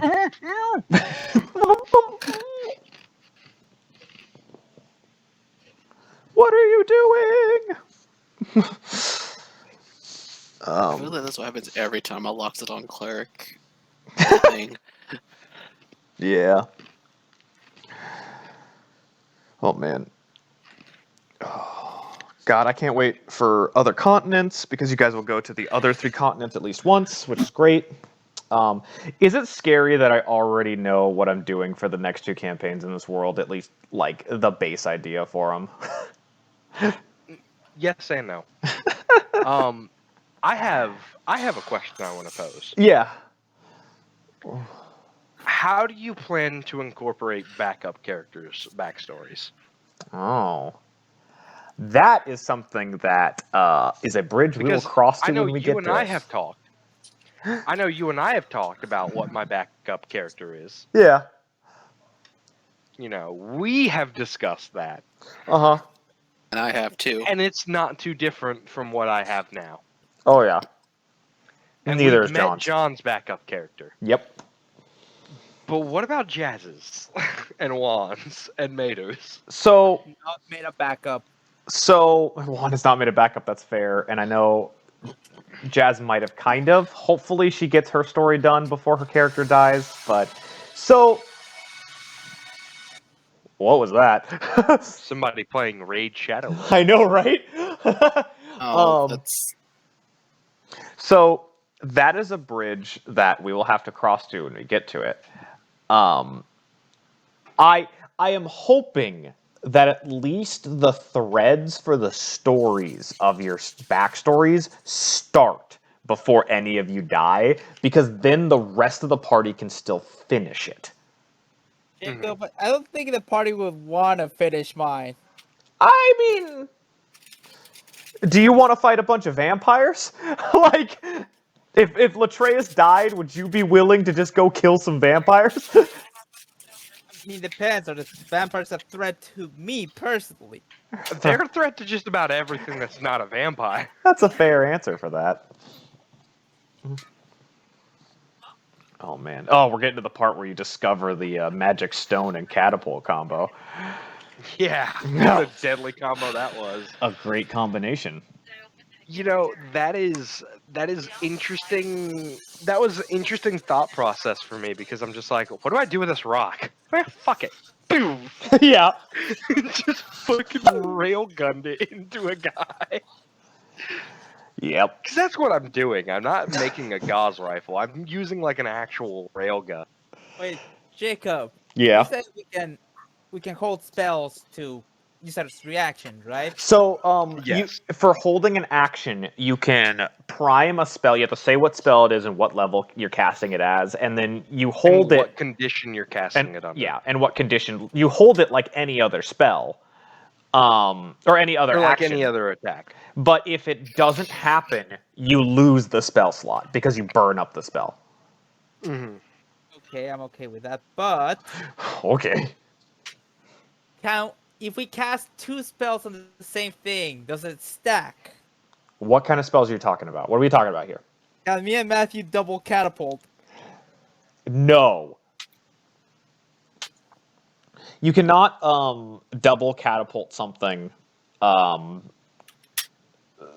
of the reasons is because if he casts it, you can't stack normally. You can't stack the same spell on top of things. I was gonna say, could you imagine if we were like 120 feet away from each other, and you catapulted one of your magic stones at me, and I held my action to catapult it to my right? We just did double catapult damage and magic stone damage. Now the to worst. whatever we hit. The worst part is I know how you could actually do it and make it work is if somebody used catapult and somebody used telekinesis because it's 2 separate spells. Yeah. The problem is with telekinesis, it would slow way the fuck down and wouldn't do the damage of catapult. Yeah, which is true. Oh man, that's terrifying to think about. Oh Maybe I boy. can find something that can help me. Mm-mm. Let's see. Wait. All right, Jacob, I know Latreus' next spell. What? Latreus' trebuchet. It's similar to catapult, but it has double the range Oh. and does an additional D8 of damage. God damn. That's rough. True Sight doesn't work the way I thought it did. True Sight does not work the way you thought it did. Oh. I thought True Strike was everybody has Oh no, I True bet- Strike Just is it's just you. Just you. Which is True a Strike. really good spell for Blade Singers, but also Blade Singer is a thing. You know, like if Mater could hit a guiding bolt, then you guys would get advantage on more hits. I'm glad she's partly asleep. She would hit me for that one. I'll do it on her behalf. I think I actually think she got rid of guiding bolt because she couldn't fucking get it to work. Actually, I'm getting Matthew, that way with Firebolt, to be honest with you. Firebolt, actually, really? Matthew, But Yeah, what's up? What's up, you Jeff? actually could get Latreus' trebuchet. Oh no. Could I? It's the spell sniper feat. Oh right. That's right, doubling spell range. I forgot about that. That's disgusting. See, I would do that if. Oh wait, that means I could make. That means I could make Flaming Hands go double the range. But it Oh, has to make an attack roll, though. it has to make an attack roll. That's Okay. fine. That's fine. And it It's also a gets to cone. ignore half cover. Yeah, holy shit. I know what feat I'm Oh, taking at level fuck. 4. I was gonna boost my wisdom. Not anymore. Yeah, you can ignore up to half cover. You can shoot firebolts 240 feet. Mm-hmm. Those are rookie numbers. Yeah, I know. Imagine if you're a warlock with the Eldritch Evocation to make 300-foot Eldritch Blasts. And then there is the meta magic to increase range even more. I was gonna say there is the meta magic that doubles the spell range. Oh my god, a warlock sorcerer multi-class. Yes, there is a build of that. With a 900-foot Oh my Eldritch god. Blast. Oh Oh no, Matthew. It can go further. my god. Even further beyond. Matthew. Sorry. The build can make it go to 2,400 feet. Jesus. Jesus, John. That's too much. That's too I couldn't even much. see 2,400 feet away. Oh man. Oh jeez, that's insanity. That is. Yeah. I'm excited Yeah, for you. that'd be too much for me. Yeah. That'd maybe be like a one-shot thing, but I would never permanently do that. I'm way. I'm just excited that you guys are going into an enclosed area instead of killing everybody from across the map. I mean, if you think I'm not gonna take the lead and just burning hands the whole way through, I mean, it depends on how many times you guys can take a rest. I got sorcery points. You got 3, I got enough. which means you got 7 first level spells. Yeah. And technically, I can boost it up to second level too, so. Lovely. Oh, you can. Oh my goodness. So I have 4 plus 2, making it 6, Mm-hmm. and then 3 more, so 9. Jesus Christ. Yeah. Burning Hands is a dangerous spell. Oh, man. That's disgusting. But also keep in mind that's 9 bonfires I can create and set things on fire with.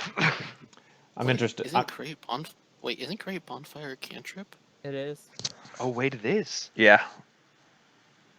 Jacob, I can just burn the whole dungeon. I mean, it's made of stone. Given the time, I can just push fire down into a dungeon. You're not going to set things. There's not much to set on fire down here. I'm gonna keep moving the fire.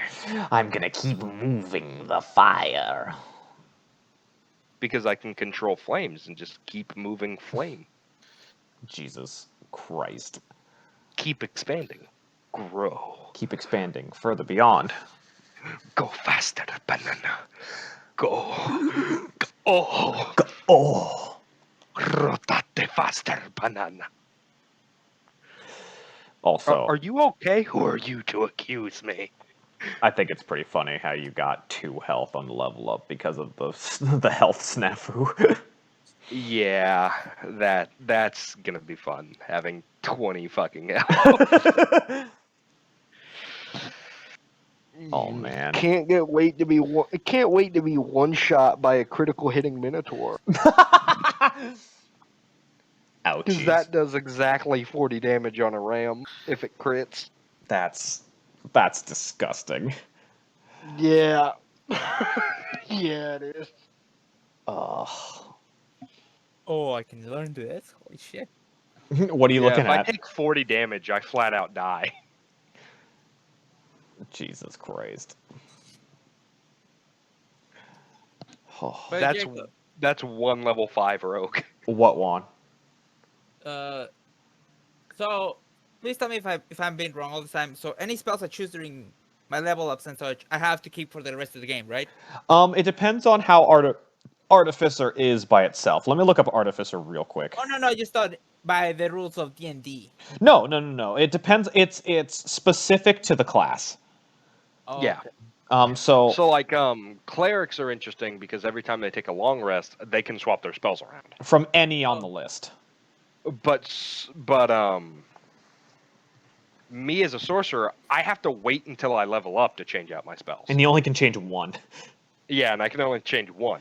Well, let's see how. But a wizard can just keep adding spells to his spellbook. But at the same time, a wizard can only know, like by leveling up himself, only knows a limited amount of spells. Oh, Yeah. okay. Okay, here it is. I can. Oh, I can. Which change is why with the- Alex, I had 2 different spellbooks. What? And I either used one or the other. Let's see here. What's up, Juan? You're saying you prepare a list. Here it is. I can change them during each long rest. Oh, yeah, it's from the entire list of Artificer spells. That's awesome. Yeah, you can do that. It's at least 1 minute per spell level for each spell. So that means Yep. 1 hour, 1 minute. I mean 8 hours, 1 minute.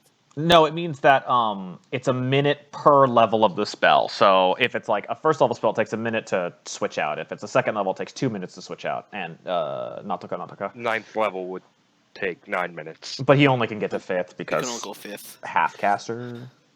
Are artificers half? They are They're half-casters. Weird. half-caster. That's weird. Alrighty. I thought artificers were full casters. Well, They are not. we are reaching the end of the second half of the session's director's commentary, and the first half of what we have to do for this time, because fuck my life. Yeah, fuck your life. Oh. How dare things be easy for How you? dare things be easy? But thank you for joining us and sticking through, even though, we talked about things that happened, so at least. Oh, we'll and get, to all you would-be non-believers out there, rob your local rogue.